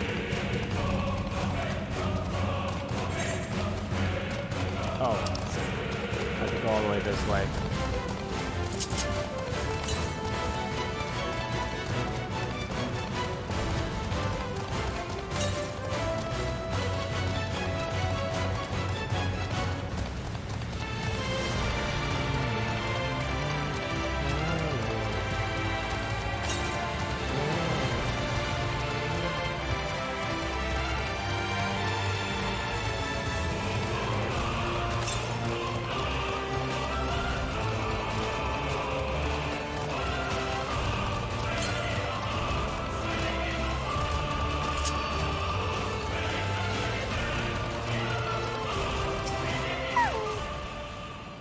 Place we seek is just ahead at the Clothro of Lugas.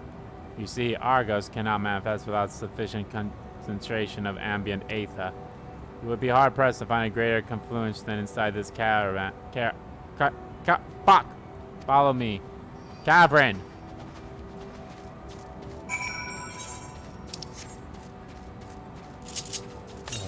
La la la la la la la la la. La la la la la la la la la.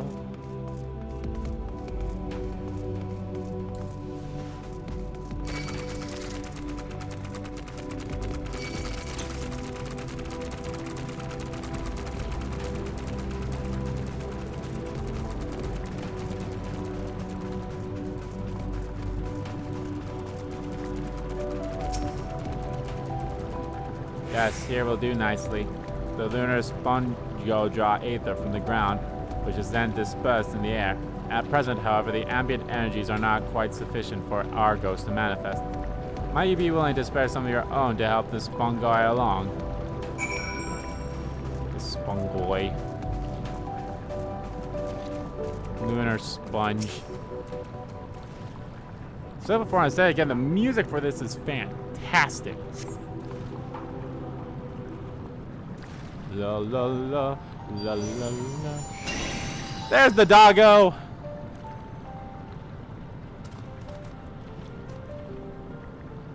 Will you actually be a mount? Because that'd be nice. Argos manifests in the flesh. He seems glad to see you again. The most fascinating creature of Heidelins. Would you not agree? Should the need arise, he is ever able to create reflections of himself on a whim. Though I assure you it was no reflection which accompanied you earlier to the brand. No, Argus was quite eager to be at your side then, as he is now, it seems. Cannot recall when last he showed such an affinity for anyone. Indeed, I thought him more likely to shy away from you and your companions. Perhaps it was more than a sense of duty that compelled him to aid you before. Huh. As for your companions...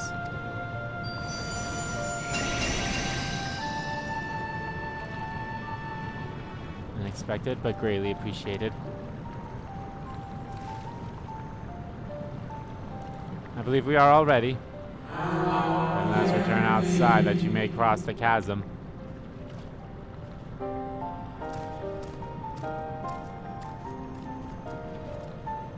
So I have the real Argos, and they all have fakes.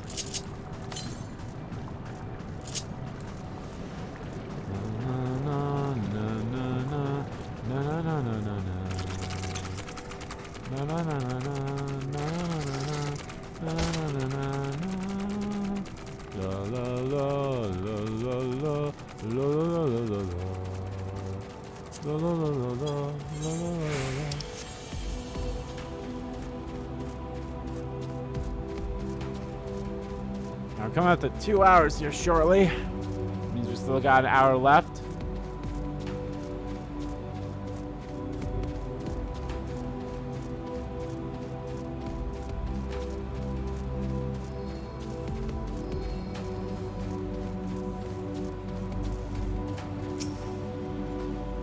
Your destination is the structure there across the Cradle of Darkness.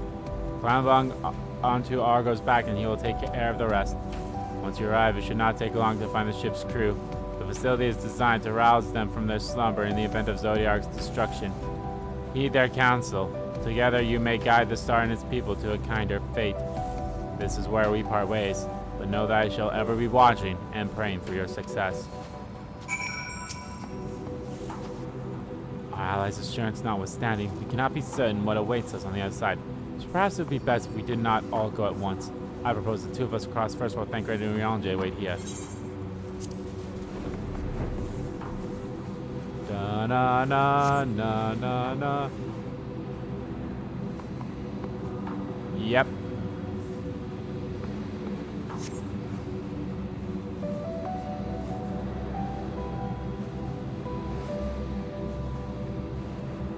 Man, remember when Y'shtola was like my girlfriend, but then I was like decided Lise is my girlfriend?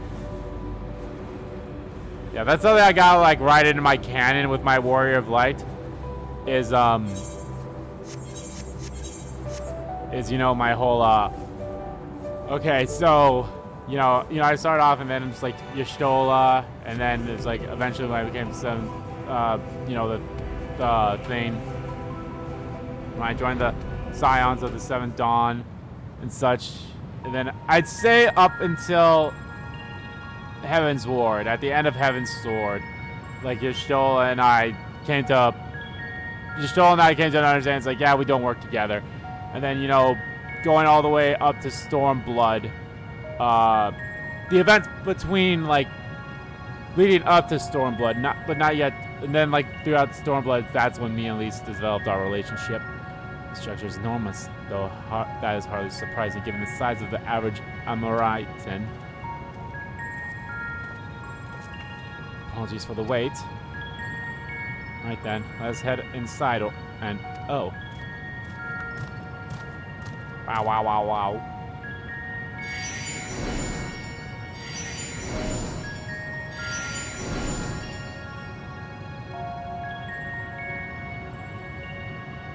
Most intriguing. The means by which he conserves his energy, conserve its energy, mayhap. I certainly won't want him to blink out of existence on our account, helpful as he's been.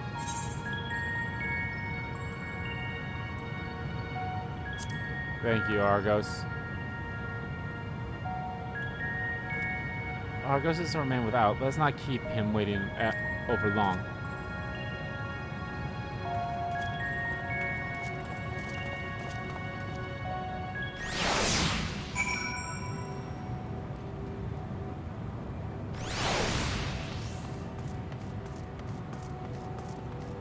Oh, is that like if I want to cross? Same with that one. Holy moly.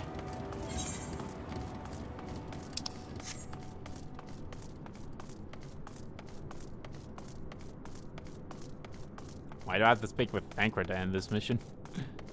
Oh well.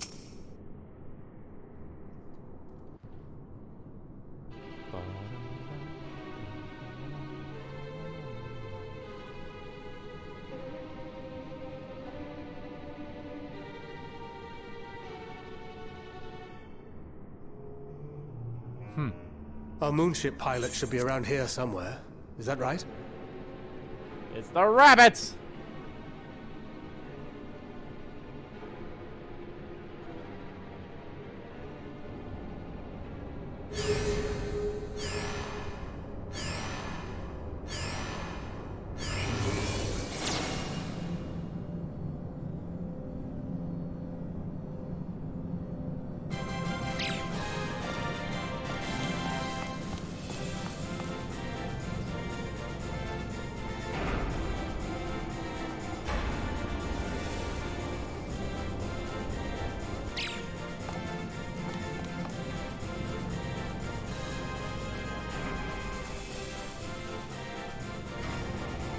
They're like, what the fuck is this?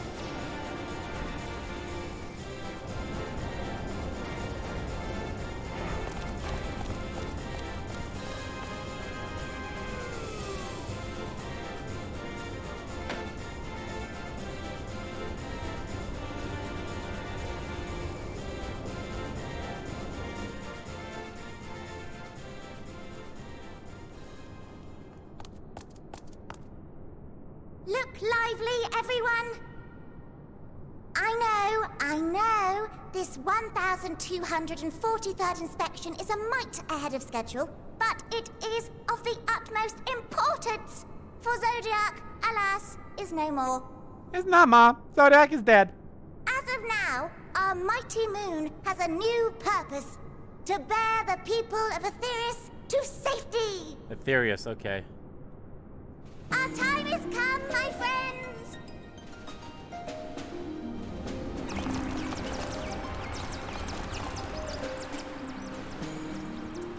We must be swifter than swift. There is much to do before our guests arrive. I expect your workstations to be immaculate. And don't forget to relay our signal to Aetherius. Questions? Yes? No? Maybe so? No? Then hop to it! Yes. No? Maybe so? No? I love this. I love this little rabbit.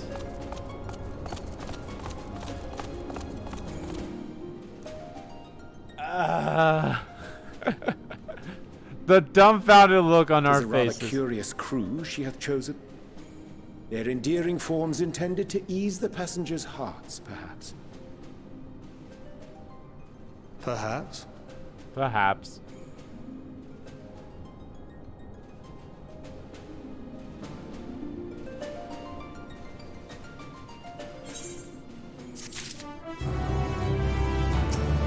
A hairy situation. They may be Laportes mentioned in the Watcher's records. Not at all what I expected, but the Watcher did bid us heed their counsel. I assumed the one who gave the rousing speech was their leader, though we might have to ask about in order to track them down. Come on then, let's be about it.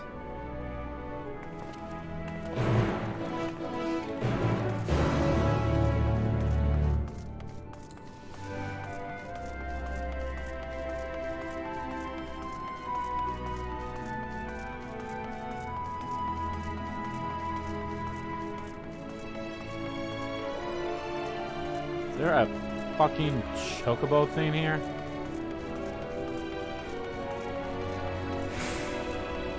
Is that just a stone trader?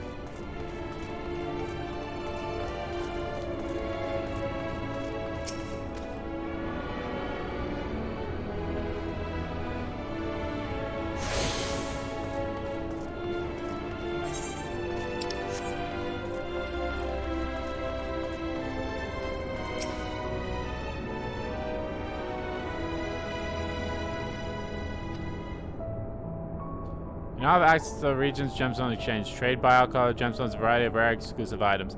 So to complete fates, yes.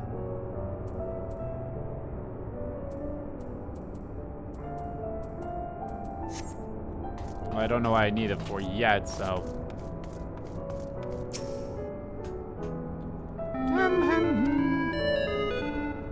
The fuck? The other crew? Not me, I'm afraid. Seenaway's the name. I'm in charge of the construction and maintenance of the atmosphere circular system. Only the crispest, cleanest air of the people of Aetherius, and there's a promise. Okay, but could you have at least let me the way of where that...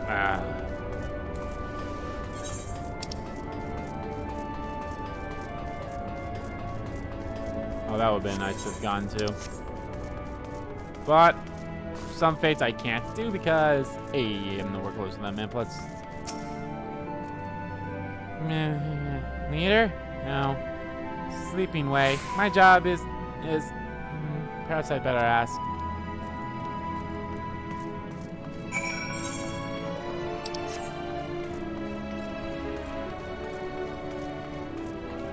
I love these rabbits. I love these little fucking fur balls. Yo, we're 5 levels away from getting to the max level. That's crazy, isn't it? I'll probably end up getting to the next... Well, it all depends, though, because after I'm done streaming, I'm actually going to try my best to go see Spider-Man. Because I need to go see Spider-Man. And I'm excited to see Spider-Man. So...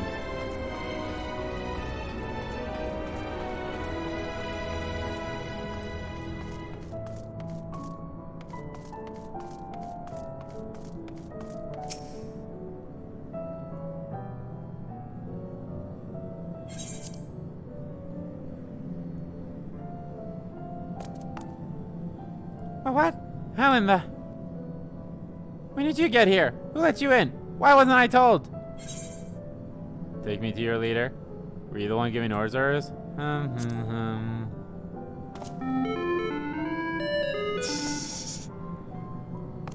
What was that supposed to be? Your humming, if one can even call it that, is atrociously off key. Should sound more like this.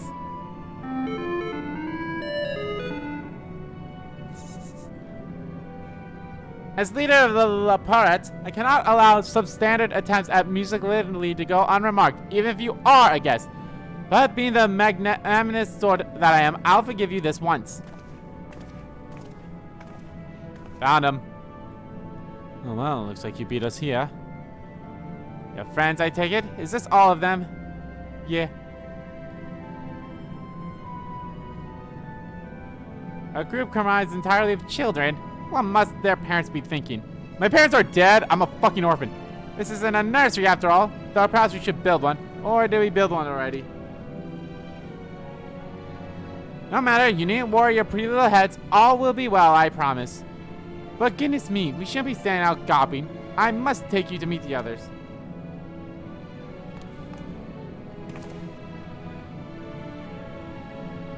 If you can run along back towards the entrance, you'll find a path that leads to the center platform on the upper floor. There's no wrong way to reach it, but it's a large glowing ball at the center. If you should find yourselves lost. I shall grant the orders and meet you there. Well then, back to the upper floor it is. Sure seems that way.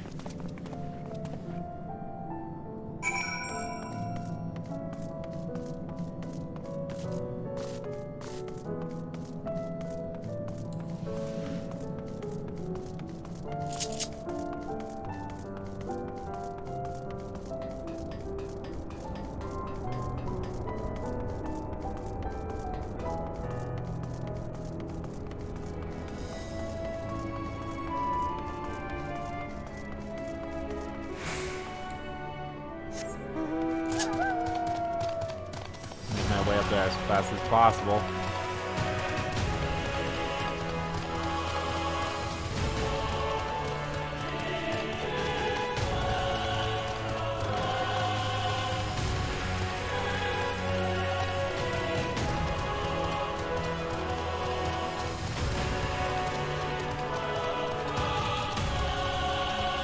That was actually kind of fun to see. See like those kids, those rabbits coming up to like greet us or something like that.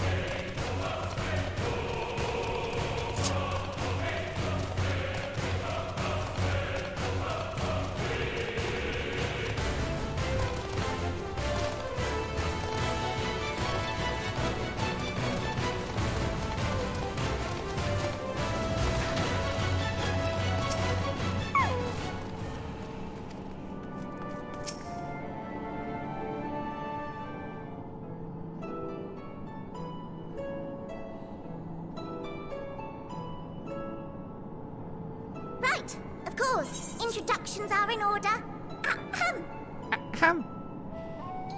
My name is Livingway, and we are the Loparits, created for the express purpose of commanding this ship and bearing the people of Aetheris to a brave new world.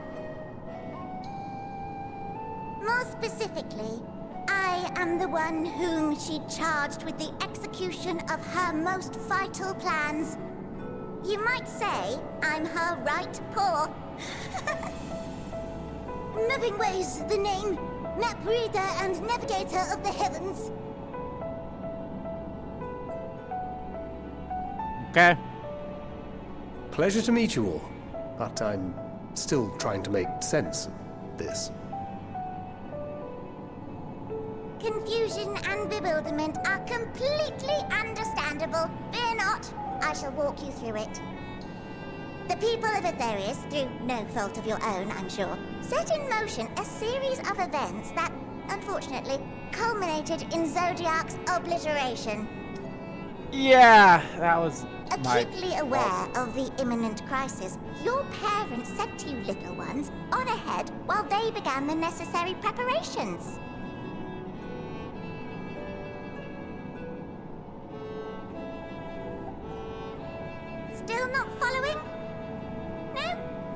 Very well. I shall elaborate further.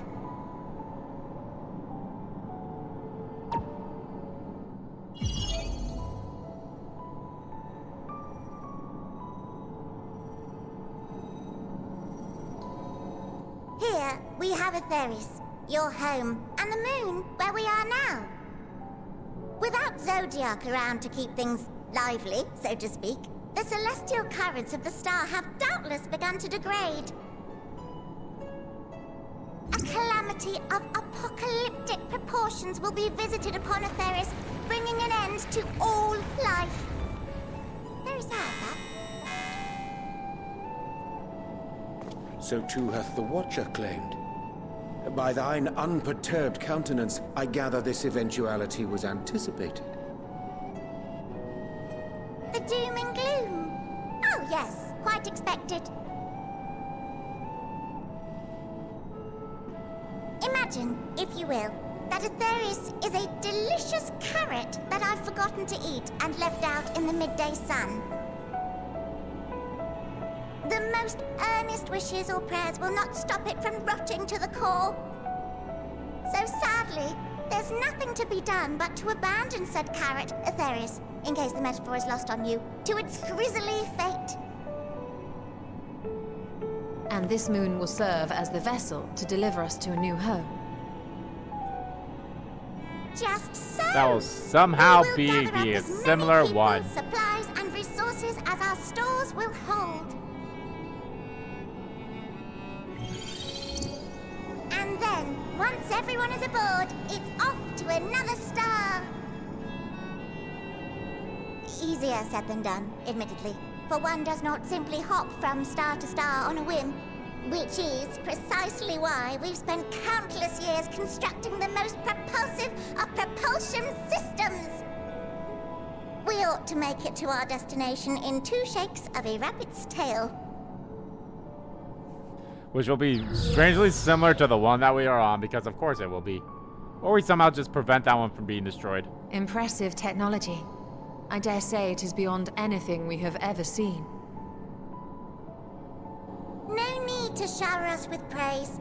All we've done is faithfully carry out the instructions left to us by Hydaelyn. Back in the old days, when she was still just Venar, she was dedicated to the study of the world and its inner workings. And the Watcher, the real one, not the simulacrum you met, was one of her fellow researchers. We and this wondrous vessel masquerading as a moon are products of their knowledge and know-how. There's certainly more to you all than meets the eye. Might I ask where exactly you intend to take us? We identified a few promising candidates for resettlement some time ago, but we cannot guarantee that they are fit for habitation. Moreover, the ship can only travel in short bursts. We intend to go down our list, hopping from star to star, until we find one suitable for resettlement. No need to worry, though. The vessel is being refurbished with accommodation for an extended stay as we speak. While we did have to rely upon outside help to determine what amenities were essential, I dare say we have risen to the challenge. Help? From who? From you and yours! Who else? Each time we woke to perform regularly scheduled maintenance, we were greeted by the resources you sent us. Is this what the form was doing? And proclivities of our present-day charges. Is this what the form was doing? Ah, but you're still adorable little children. Perhaps your elders were responsible for the deliveries. I have you know, I'm the one that killed Zodiark, so...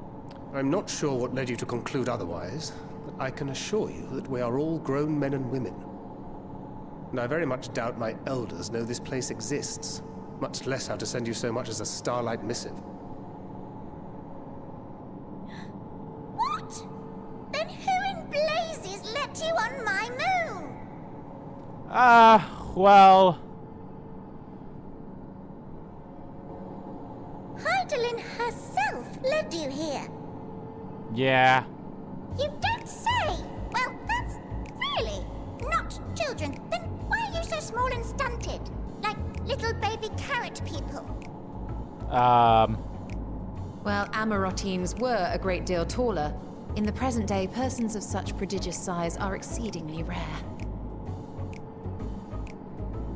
So, you're saying everyone's not like the Watcher? Yeah, pretty much. Oh, confound it all! Someone could have at least scribbled a note about your profound miniaturization. That tome in thy possession. Oh, this? One of the first books sent to us. A compendium of the people of Aetheris, with a few blank pages at the back for minor corrections and updates as needed. The sum total of our knowledge of your kind is contained in these pages. Wow. I thought it was abridged and made small for our benefit, but this isn't a regular-sized book, is it?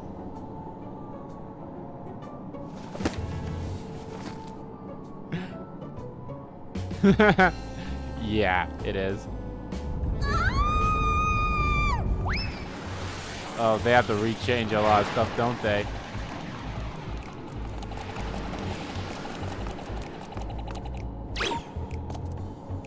Building Way, can you hear me? Yes, we're all very busy. Change of plans. I need you to rebuild the domiciles at 1/3 the scale. All of them. Yes, all of them, and but me no buts. See to it with all speed. And butt me with no... I love these creatures so much. Perhaps you could tell us a bit more about your terrestrial collaborators. Yes, in due time. But first, I'd like to hear more about you, if it's all the same. I'd rather not risk any other complications due to outdated knowledge of our passengers-to-be.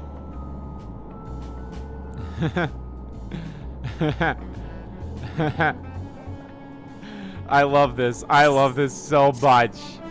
I love this so much.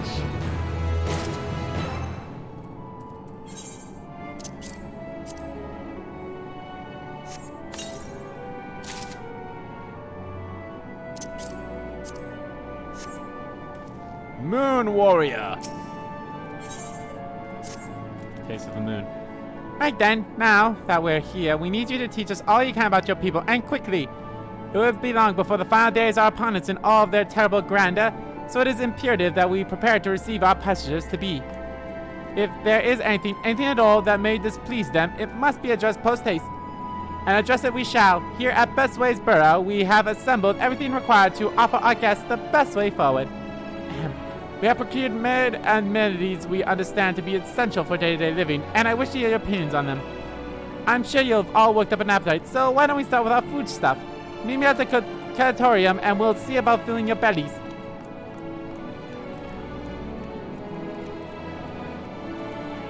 She does not want for enthusiasm. The notion of the earth right into its core being a matter of course is rather concerning, though. Now let's take this opportunity to learn more about the Leopards and this vessel.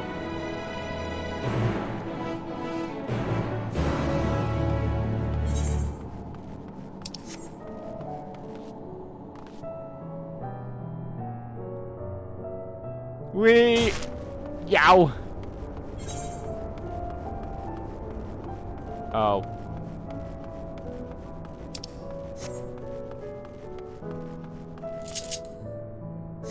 I hope.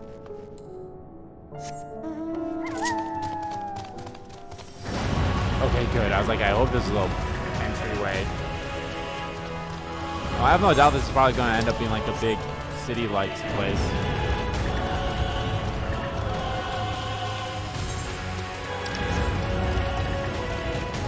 I love these little furry bastards.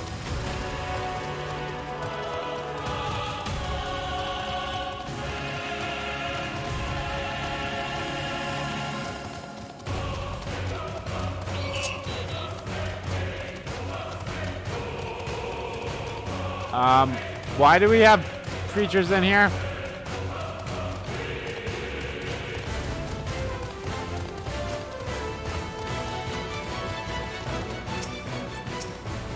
Cooking way, of course.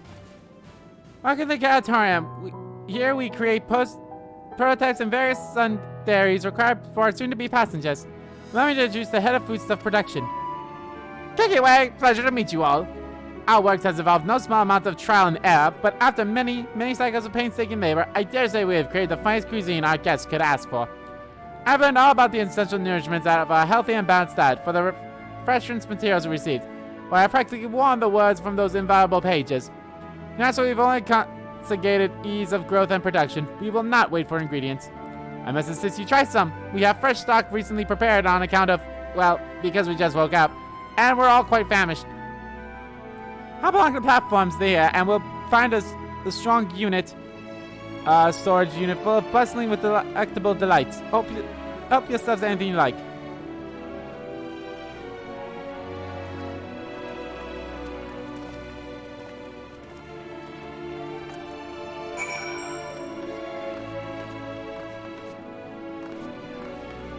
I do like this new outfit that I'm wearing now.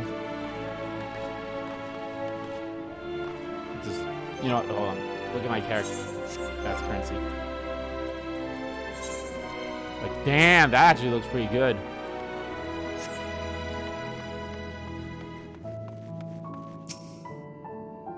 Open the storage unit to find a rainbow-colored assortments of carrots. Particularly looking blue carrot. Blue variety is strangely supplied to the touch and smells vaguely of mint. Excuses length and girth only adds to the dubious of this so-called carrot.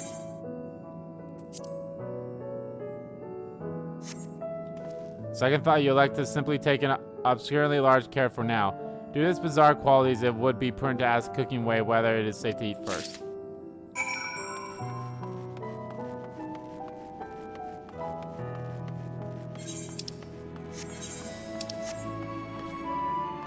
I love these bastards.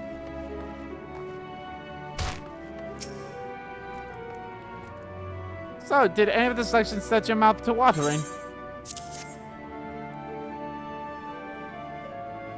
Ah, yes, a fine choice. One of my personal favorites, actually. Please dig in. I'm eager to hear what you think.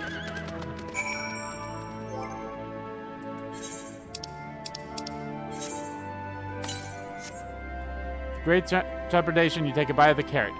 You're taken by surprise with blue juices burst forth from the carrot and dribble down your chin.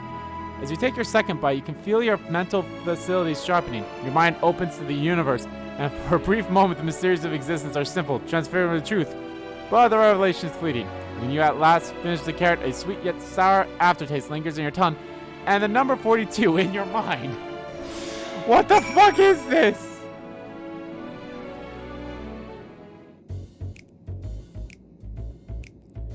What did you think? Unlike anything you ever tasted, yes?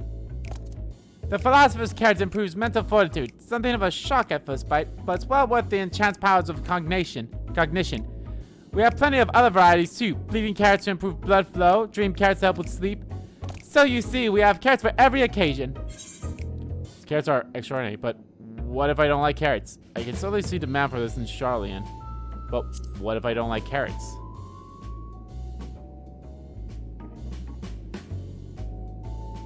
You don't like carrots? Oh, you must mean you don't like them served in this fashion.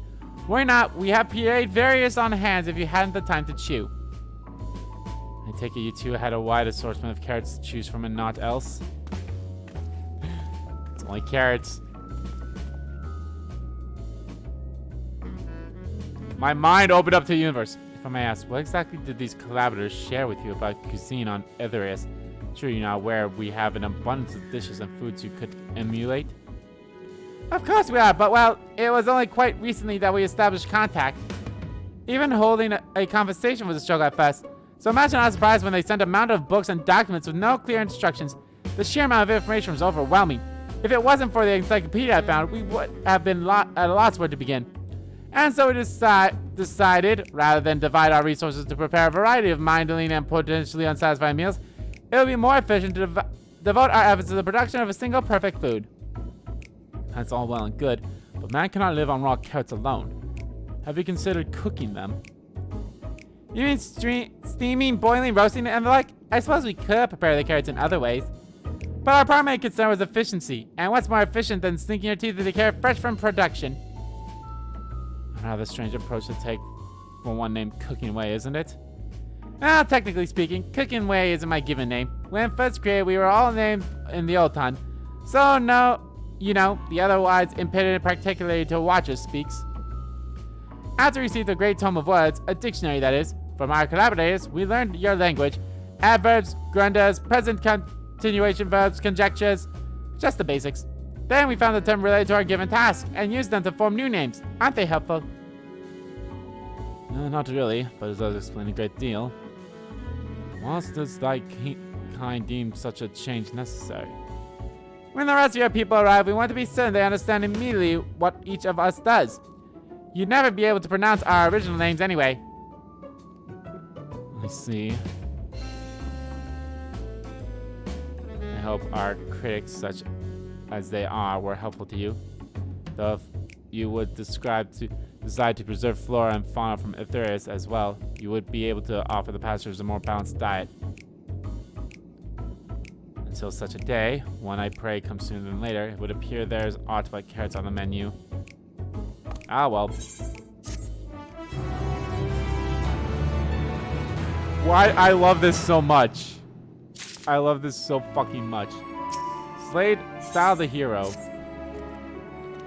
I think we've had our full of carrots for now. Let's move on to other necessities, shall we? Our clothing production is sure to impress. This way. Why I get the feeling we're gonna look just like them? Why is there fate inside here?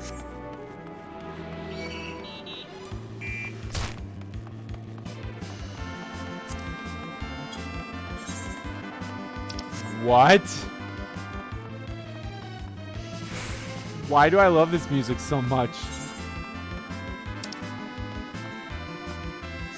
Well, I'm technically not in the sanctuary anymore. I mean, duh, that makes sense if, you know, we're fighting. Don't fight me, caretaker. Unless you're gonna fight me.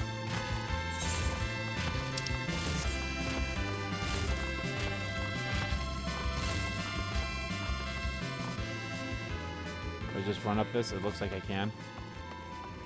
Yep.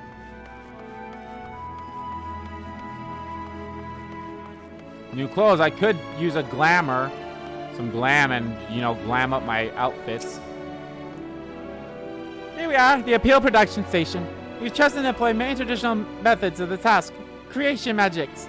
Hydaelyn, in her infinite wisdom, blessed us with the self-same affinity of magic her people possess. We have other amazing talents, of course, and I know you're dying to hear about them, but I will regale you with the details another time. That said, we did run into a spot of trouble at first. Our magic alone was not sufficient to see our work done. In the end, we discovered crystallized aether was a wonderful catalyst that could provide us with the extra vice we needed. My, how resourceful. Ah, the sweet sound of recognition. You will also be impressed to hear we've freed all of your habits of changing attire to match your chosen profession. For the sake of efficiency, I presume. This has also taken into account with our designs. But why take my word for it when you can simply try on our clothes? Make yourselves known to the workers, and they will see to the rest.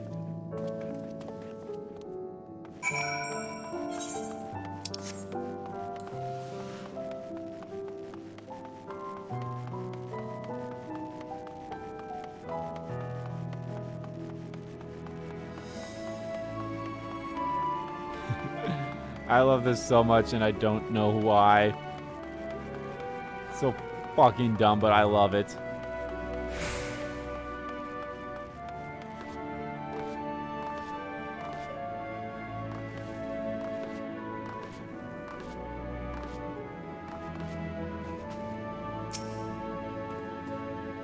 Ah, it's you. One of the visitors from Illyris. Goodness me, Mapping Way, what's the king? You really are smarter than the Watcher.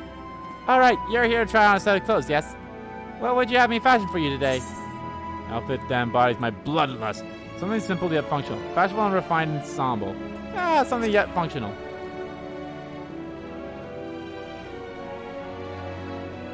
Simple and functional, right. Ahem, this will only take a moment.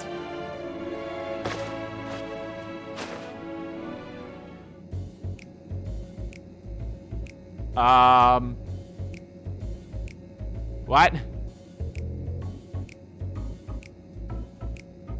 There we are, all finished. A perfect fit, if I do say so myself. Nothing too billowy or frilly, as you can see. Also light and durable. Sure to serve you well wherever your travels might take you. Would you look at that? Speechless. And there I thought you may not like it. If you've a mind to try something else, why not speak with my fellow artisans? I'm sure they'd be happy to oblige. You must continue wearing these garments in order to progress. They'll change back to your normal garments if you move too far away. Look at your map for the garment changer's areas of effect. Speak with the restless Lipari to restore the prolonged the garment changed. Oh lordy.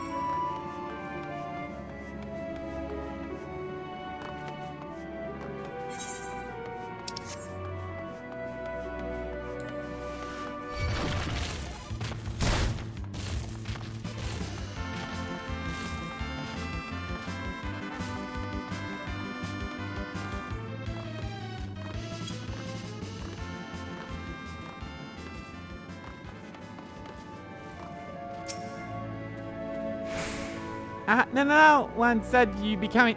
How can I help you? You wish to try my clothes, really? Of course, that'd be an honor. Did you have anything in mind? Got anything with a little more flair? I'm looking for clothes with an altogether different design. Surprise me. Surprise me. I think I can handle that. Let's see. Well, I have a feeling it'd be the same no matter what you pick. This should do.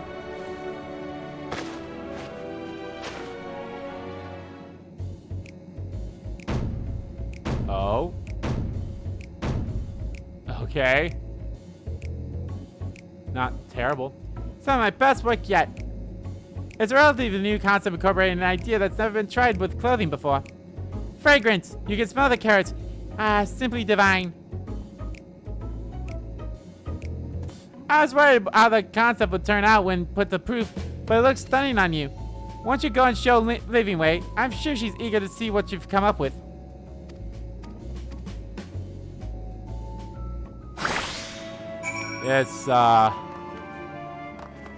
This is certainly something.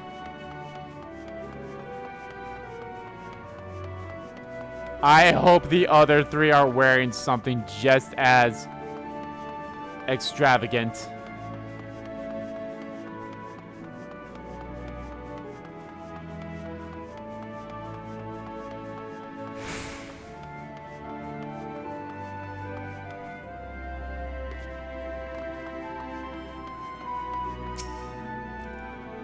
Alright, don't we look splendid? The result of much trial and error, but I know quality work when I see it. Shh, you need to speak. I can see your adoration for the moon and we Lapards in your eyes. No doubt your friends feel the same having sampled our creations. Oh god, I can't wait. Please let me see them. Yeah, Oriange, I like your stuff. Yo, you guys actually look good. Sorry to have kept you waiting. They insisted we sample all of their concepts ere we returned. Verily, it's his in this ensemble most becoming. Oriange, I like Orianges. I love it. I think it's past time we return these clothes. We're just ruining these little buddies' everything that they've been doing for like God knows how long. I'm so confident our garments would meet your approval. Whatever are we doing wrong? The Watcher taught us that in his time everyone wore the same robes. To do otherwise was against social etiquette. We thought we could appeal to modern taste by tailoring the robes to specific professions, but... Please, you mustn't be so hard on yourself. Should we resort to evacuating the people of Elorus, they will most certainly have need for your attire. It is clear you spread no efforts in addressing our needs, but you must understand that we are not quite so homogeneous. Speaking for myself, what I wear now better suits my taste, even if it is of inferior make. But there are others whose choices may be influenced by traditions or personal experiences. Rather than make assumptions for the whole, you must consider the individual and their potential preferences. I fear we underestimate the complexity and diversity of your people. Even if we memorized every tome we received, I doubt we'd have fared much better. Maybe we're doing you a disservice trying to shower you with our baubles and frivolity, thinking it was for your benefit when you'd be better off on your own. There are some who might agree, people who prefer to keep others at arm's length, even when they know they shouldn't. As one such former fool, I'd like to ask you a question. This plan to evacuate and escape the final days, did it account for the reflections of the source as well? Not that I'm aware of. We were both of Heidelin's love for Aetherius and the salvation of the people on that star, and that star alone has ever been our aim. Surely it'd be better to devote ourselves to saving one world than to divide our forces across 14 and risk failing them all. I suppose you're right. Yeah, this is basically setting up for, like, we definitely have to prevent the final days. Like, stop it. Anyway, might we have learned to explore best ways burrow unattended? You have given us much to think about. Why, certainly. Until later, then.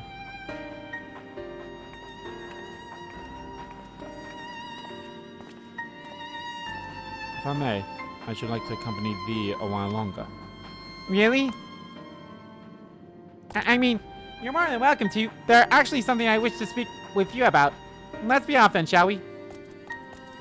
And what do I do? Fuck all?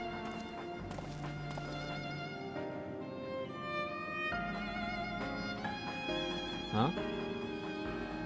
Oh, hi there. Hi there.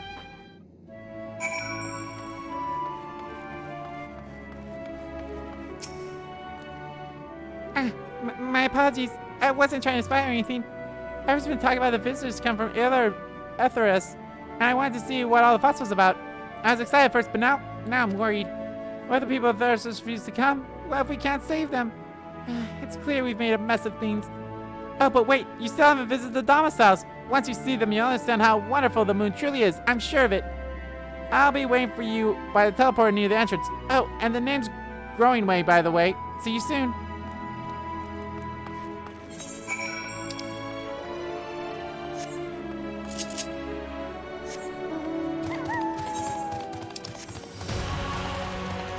I love these furry little bastards.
You're here. You're really here.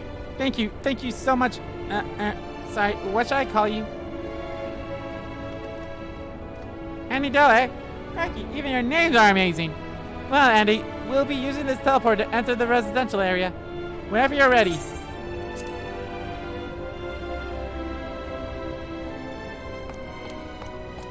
Ready in the teleporter. Oh. Okay. Okay.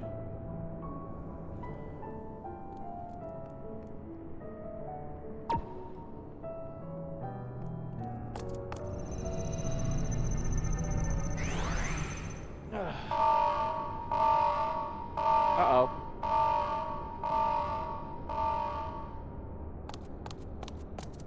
Huh?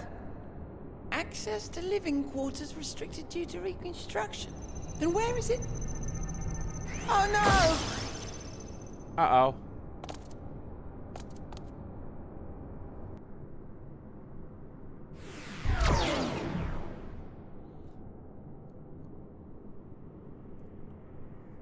A private audience, as thou didst request, for reasons I know not.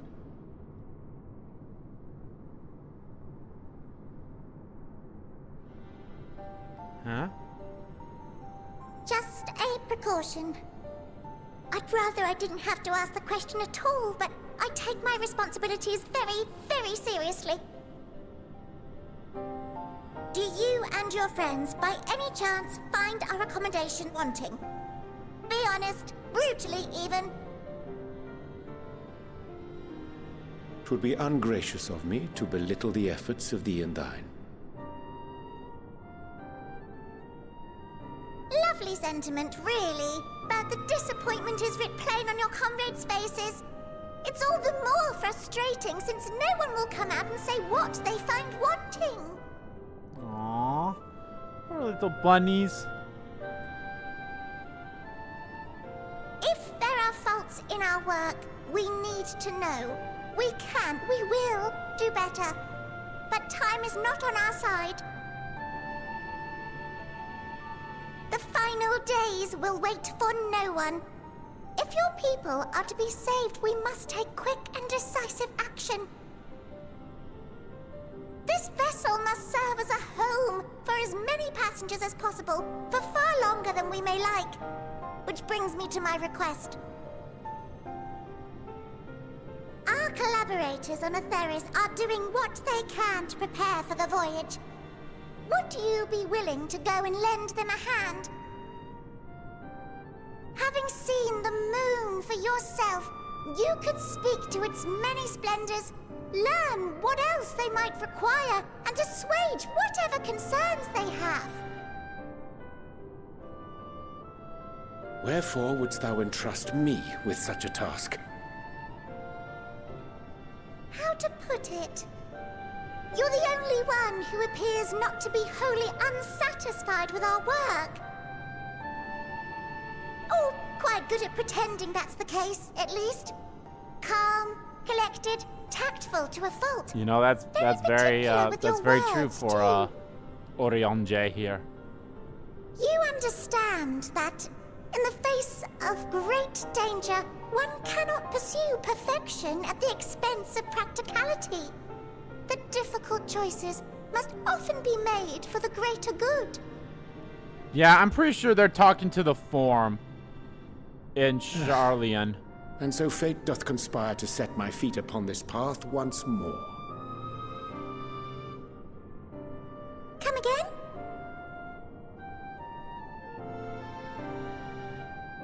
Ah, idle musings. 'Tis no trifle thou dost ask. Yet full well do I understand the urgency and necessity.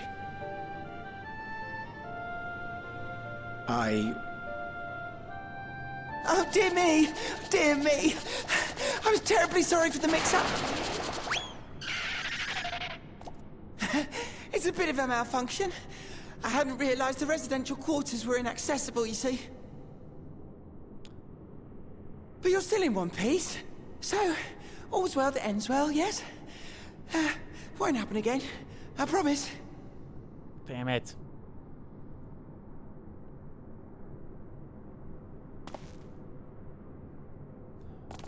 Didn't hear what they said. But I'll have to talk to Orionje about it eventually, I'm sure.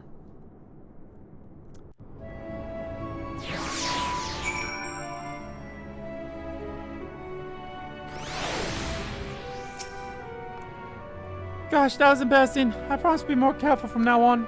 Since the residential quarters are closed for now, I rerouted the teleporter to allow travel between floors instead. Hopefully it provides useful in the meantime. Shame you can't see it though. Really would have liked it.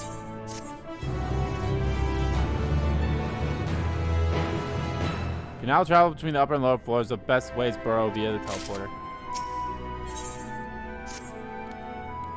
It may not seem like it is, but we've been planning for this far longer than I'd care to admit. Each time we woke up, we'd have long discussions about how to save many of you as we can. Felt like everyone had an opinion on this or that. But the one thing we all agreed upon was that the people of Eris wouldn't take action to save themselves until it was far too late. That's why we're striving to make the moon a vibrant, magical place we'd up at the chance to visit, rather than waiting for the flames of oblivion to get them off their tails and force them to accept our invitation. Residential quarters may not be up to the necessity standards just yet, but there are plenty of other places worth seeing. You've already had a look around the Catorium, but wait until you see what's waiting for you at the east end of the borough. Follow me.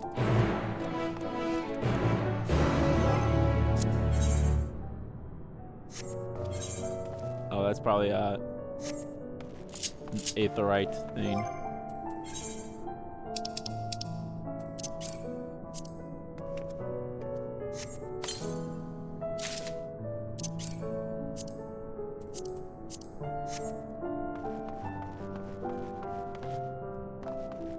Lolly ho!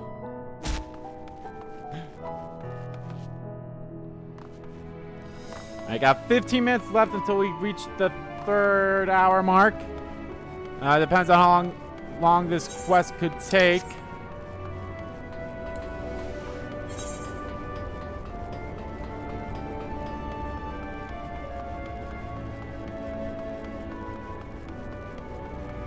Or these quests, I should say.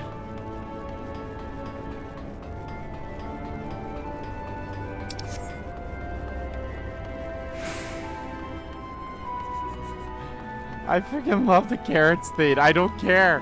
I admire these little dudes. I admire these little dudes. Could you hear? Through this door is greatness and slave. It was named as such because of its veil to end all veils. The most beautiful forest you'll ever see. When I start people, let's enjoy taking leisurely walks through natural spaces and the like, so I'm sure you'll enjoy it. How about we start with a nice stroll to the fountain this way?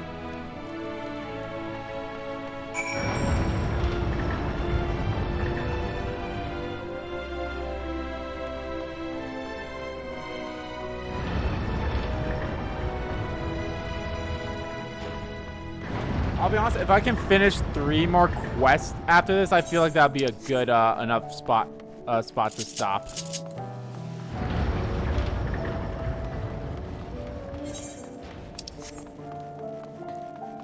Yo, this, I mean, it's not a forest, but it's pretty damn beautiful.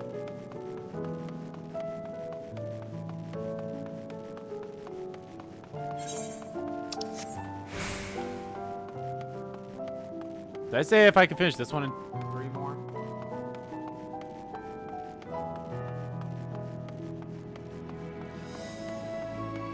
Yeah, if I could finish this and 3 more of them, I think I'd be good.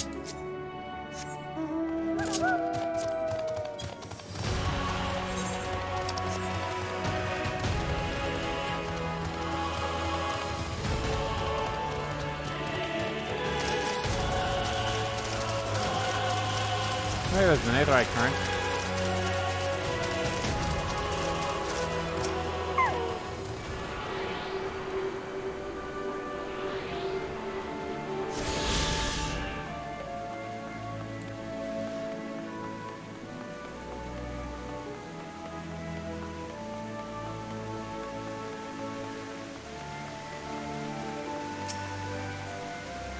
So, what did you think of the fountain forest? It's positively pleasant, simply sublime. You can see the forest or the trees. Do you see any? Wait, you don't mean those crystals out there?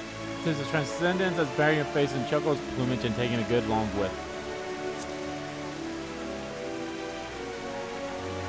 Right, you are. A force made crystals and constructs, dotting the landscape as far as the eye can see. Being this place was a challenge, let me tell you. Since we were born here, we'd never seen trees in person before, let alone a forest. The information sent by our collaborators was quite enlightening, but after much deliberation, we decided to use crystalline constructs in place of living trees. And thanks to our atmospheric circulation system, this place produces air as clean as that you'd find in the forests of Illyrius. The fountain here behind us, powered by the rather larger crystal of Dorian on top, plays a vital role in supplying us with fresh water.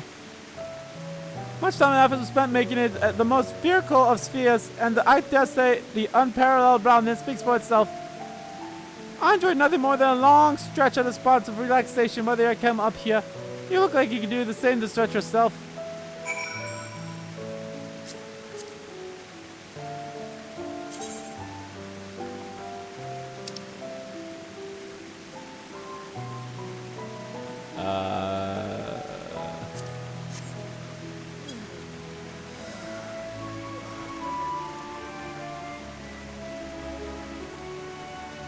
feeling tense, Andy? Why not stretch and relax? I did.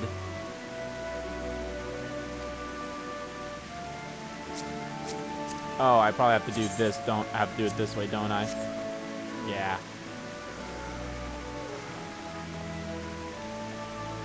That's the spirit. I feel more relaxed simply watching you. It's that worthy the many years spent building this place. It was not too much to ask. It's always been a dream of mine to take a walk along the forest with someone familiar with us. Can we maybe?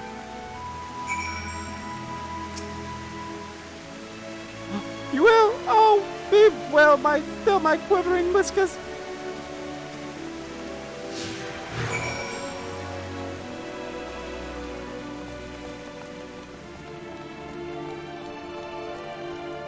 This is nice. I like this.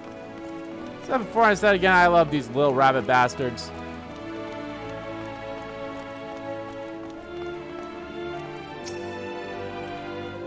I was thinking, Andy, that I could be more helpful to you by teaching you a little more about the moon and what it is we do. When we first created the moon's sole purpose was to hold Zodiac, and there was absolutely nothing to be found here. Eventually, Heidelin gave us our first task: flourish the moon with population system capable of facilitating travel to other stars.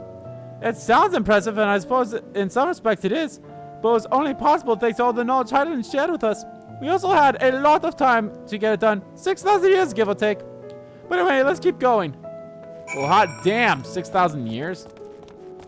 So that's where we want to go, and that's an optional thing. Let's do the optional one first, just in case, for whatever reason, the optional one goes away.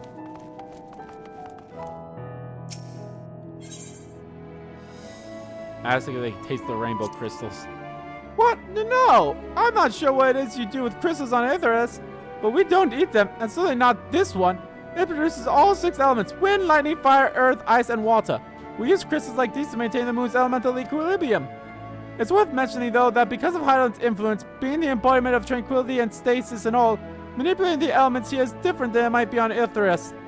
A conjuring of fire would sooner dry your clothes than singe them, for example. But put simply, the Aetherite conditions of ill-suited to growth, which is why the surface is mostly barren. Of course, this was all necessary to keep the raging energies of Zodiark in check. Okay. All's veil that ends veil. This may come as a surprise, but we didn't begin building the habitational area until after the population system was ready. Proportionals. Considering how long it took, I wish we started sooner. We would have thought we need 4,000 years to make all of this. Who would have thought? Certainly wasn't work you dare rush either. We had to create infrastructure and countless support system, some of which wouldn't be operational until hundreds of years later. And then there was the brief period where our productivity came to a screeching halt. When the bizarre red satellite was set up from Aetheris, the Alganians' mischief, I think. We thought maybe some new nefarious actor was concluding with Zodiark. All we could do was stand by and brace ourselves for the worst. I can't tell you how relieved we were when Heidelin informed us of its destruction. Oh yes, there was much joyous humming that day. Oh? I can't remember exactly what that was. Is that Bahamut? No. Say, do you notice anything particular about the treetops? I mean, apart from the fact they're massive crystals and not trees. Give you a hint, it's a golden rings emanating from glowing spheres. Along with the device fixed near the ceiling, they fulfill a role similar to our sun, and do so even better. The sun has similar crystal objectives in the great expanse radiate energy that is harmful to your bodies. These rings shield you from that energy while allowing you to bathe in the perfect amount of sunlight, or rather a close approximation of it. Pretty impressive, wouldn't you say? Oh, if you look closely, you'll see different types of trees have ever so slightly different curvatures. Yes, indeed, this forest truly is the greatest. I mean, I can't fault him. I do think it's beautiful. I really do.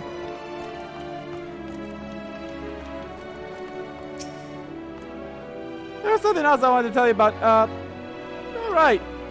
The proportional system and habitable facilities were completed about 2,000 years ago, and with that, the most important feature were fit for purpose. Which was all well and good, except we still knew absolutely nothing about the present-day people of Aetheris. Why not go and visit Aetheris yourself, you might ask. Strictly forbidden. With our technology or knowledge of the moon's true purpose exploited for evil ends, the results could be disastrous. Then there were a few more rejoinings, and it became increasingly difficult to converse with Heidelin. Fearful we might lose the ability to communicate with her altogether, we beseeched her to find people on Etherius we could trust to help. We were quite fortunate everything worked out as it did. Oh, is that the purpose of the echo in a way? Interesting.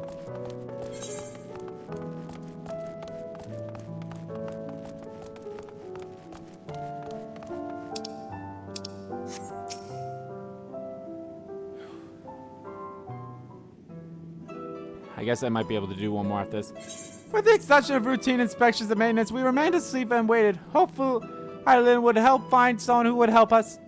Eventually she did, and though her power was waning, we were able to speak with them directly for a short while.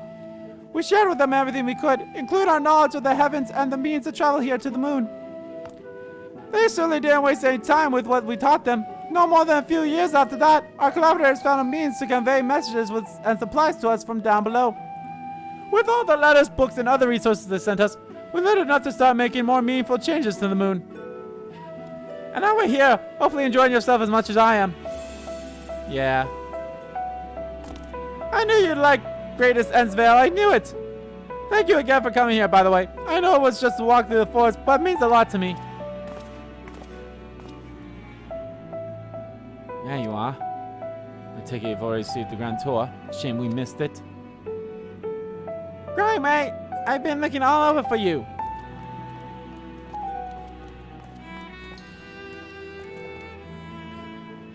Oh, is this about the teleporter to the residential area? No, never mind that. We have more pressing matters at hand. I will be calling an emergency meeting shortly, and your attendance is required.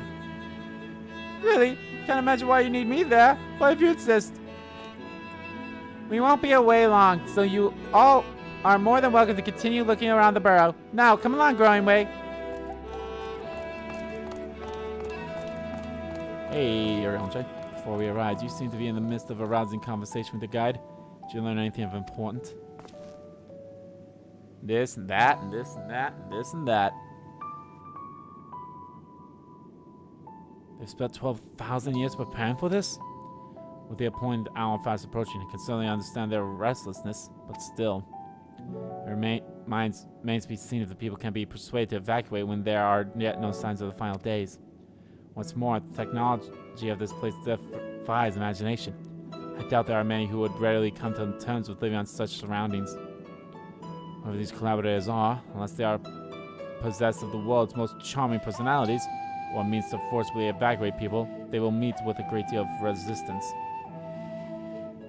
Indeed, even if faced with annihilation, the decision to forsake all one knows cannot be made lightly.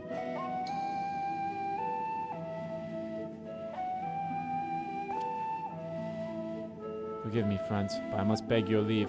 There's another matter which yet begs for my attention. Of course, we can accompany you if you like.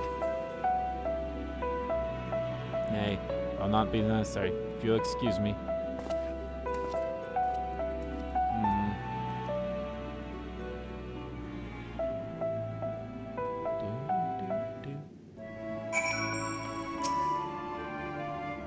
It is clear now that difficult decisions lie ahead of us. Preparation for evacuation of Etherius is indeed crucial, but I'm not yet willing to forsake our world for its reflections, and I trust I am not alone in my resentments. Back to old tricks. The Uriange seems strange here, most unusual, I mean. I know he has a penchant for keeping his own counsel, but I'd be lying if I said I wasn't worried. Would you go and see if he's alright? So and I remain here and see what else we can learn about the final days. If you hurry, perhaps we can catch up with him.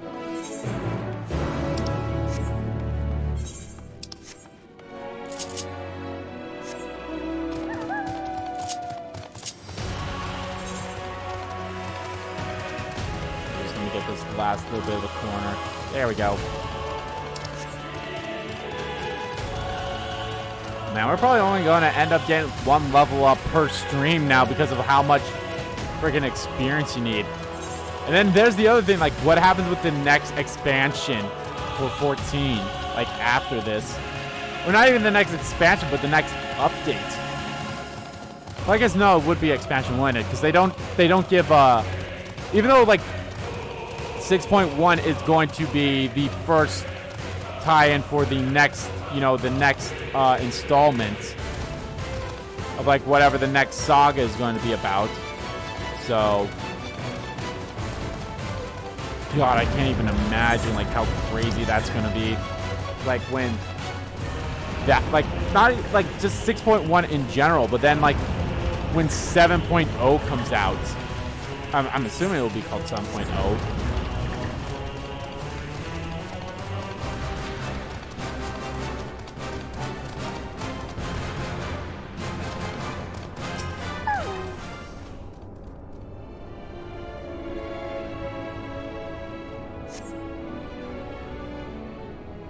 Alright, Jay, what's up?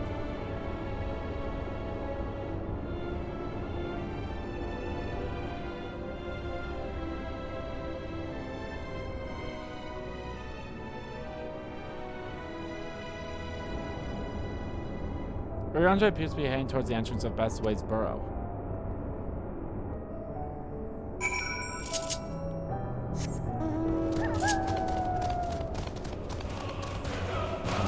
Huh.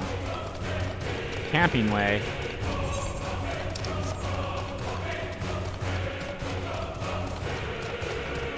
I don't know, just that the name of this being called Back to Old Tricks. Yeah, this is probably going to be the last mission I do for today. We're already at the 3-hour mark, so... And plus, like I said, I do want to go see Spider-Man, so... And the sooner the better, in my opinion.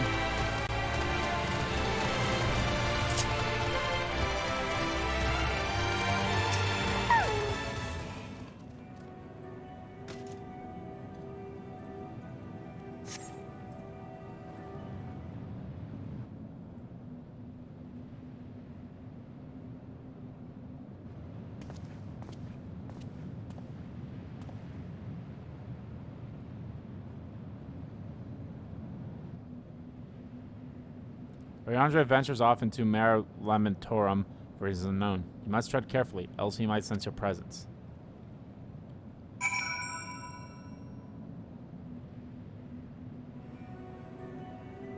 Oriandre!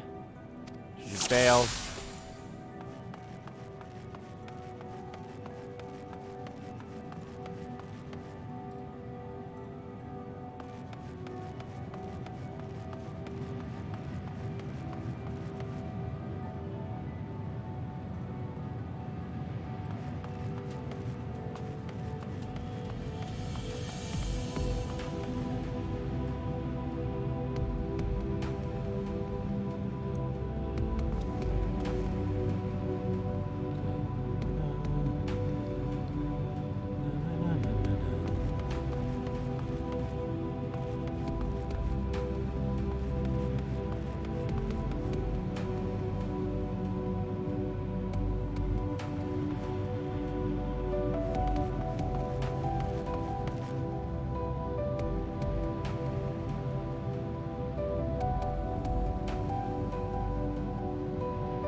Close.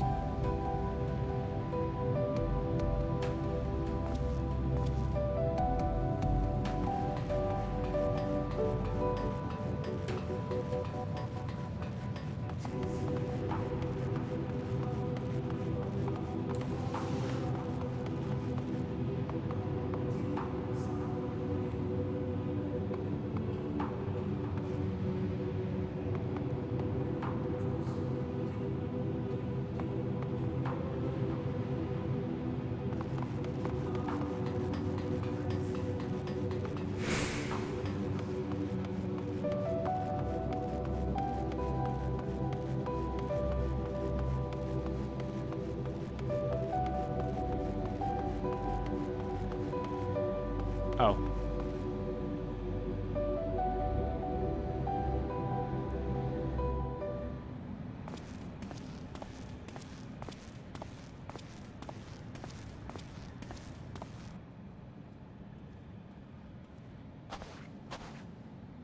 Thine arrival is timely as ever.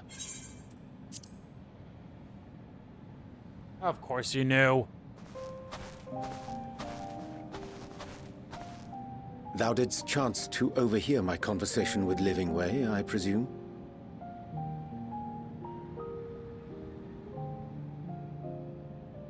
'Twas not mine intent to move in shadow.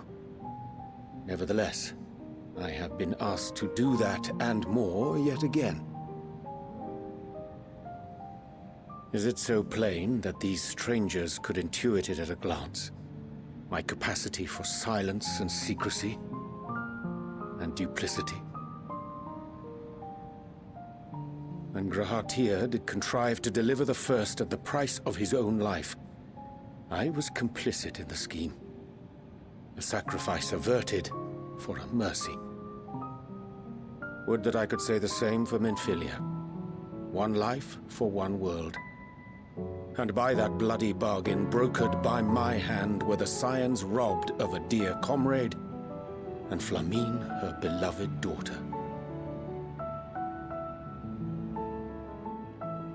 Oh, he did like 10 quests today. Whose selflessness was beyond measure, whose resolve was unshakable. They would not be moved even had I thought to protest. But protest I did not. Far from it. I pushed them forward. No effort did I make to seek out alternatives. Ones that would not demand such terrible costs. That resignation weigheth heavy on my mind, as does the memory of another lost to mine inaction. Dearest Moonbringer, I was about to say who did face Moonbringer. death unflinching, that we might secure a means to bring low the Ascians.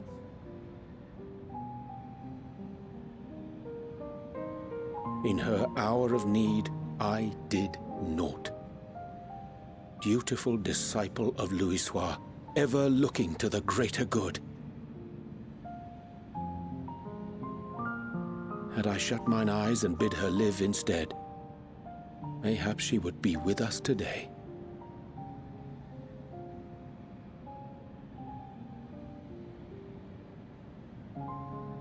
Selfish wants, born of everlasting regrets. Most days I put them from my mind, but could think of naught else when asked to swallow the same bitter draught. Subterfuge and sacrifice. Mayhap the right moral choice, but one I regard with great trepidation.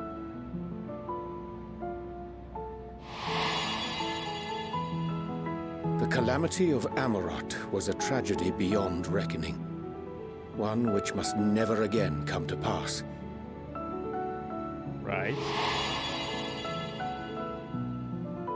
Thus must we struggle. Haunted by ghosts of those we have lost. Clinging to those we pray we can yet save. But what of those we cannot? How do we make peace with the dreadful algebra of necessity? Sometimes there's no right answer. Have faith in yourself and your decisions. Take heart and protect well those you can. When that we had time to weigh the cost.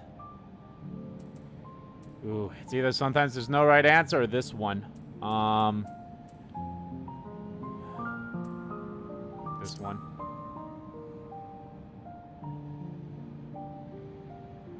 I am not alone in my discomfort, then?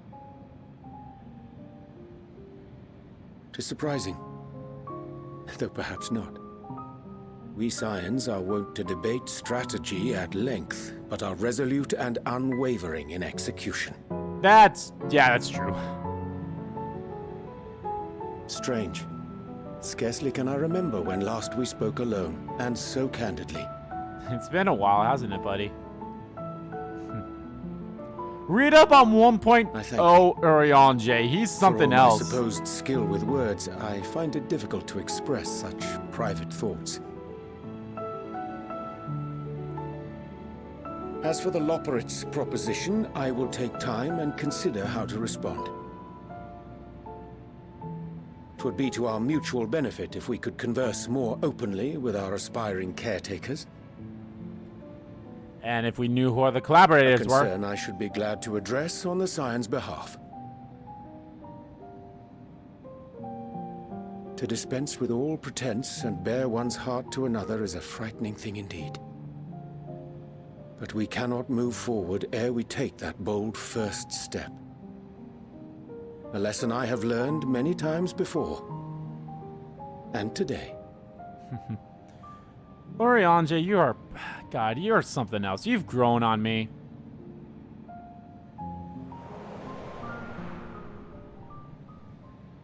What are they saying? Curse these ears! I've had bugger all! I've had bugger all! No matter. We've got our plans. What? What? Can I not trust you guys anymore?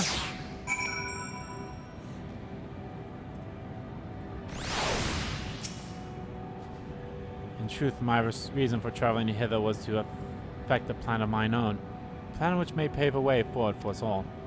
May, I say, for there is no guarantee of success. 'Tis the reason I set out alone. That failure should it come, would be mine to bear alone.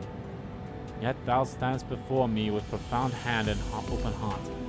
'Twould be remiss of me to refuse thy amiably, and so I ask, wouldst thou join to mine endeavor? Setting things straight.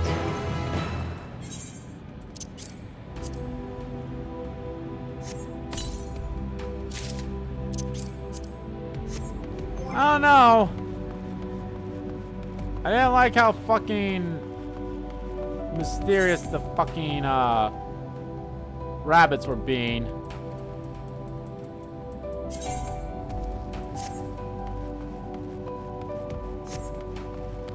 I didn't like that one bit.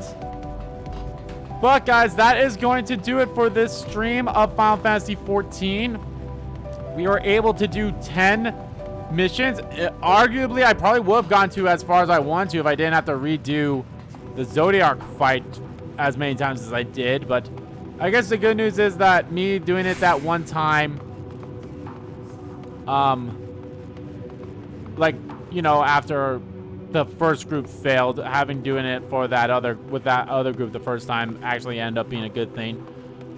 Nonetheless, I'm okay with everything, and I'm happy with how stuff turned out. But anyway, guys, like I said, that's going to do it for this stream of Final Fantasy XIV. I hope you guys enjoyed it. I'll be back on Tuesday with some more 14. And just as a heads up, guys, I will probably be mentioning this every single time I stream. There will be no stream next week, Saturday, because as you all know, that is Christmas. And I'll be honest, I don't even know what I'm doing for Christmas yet. That's something I need to talk to my family about. Maybe later today or maybe sometime on Sunday I will do that. But yeah, guys, so thank you all for watching. I'll be back on Tuesday for some more 14. And of course, guys, make sure you watch that one-off video that will be coming out today on Saturday. And if not, enjoy the new Let's Play that comes out on Sunday, which is Pokemon Shining Pearl. I hope you guys enjoy both. And of course, guys, continue to enjoy Shin Megami Tensei 5. Thank you all for watching the stream, and I'll see you guys on Tuesday for some more Final Fantasy XIV. Bye!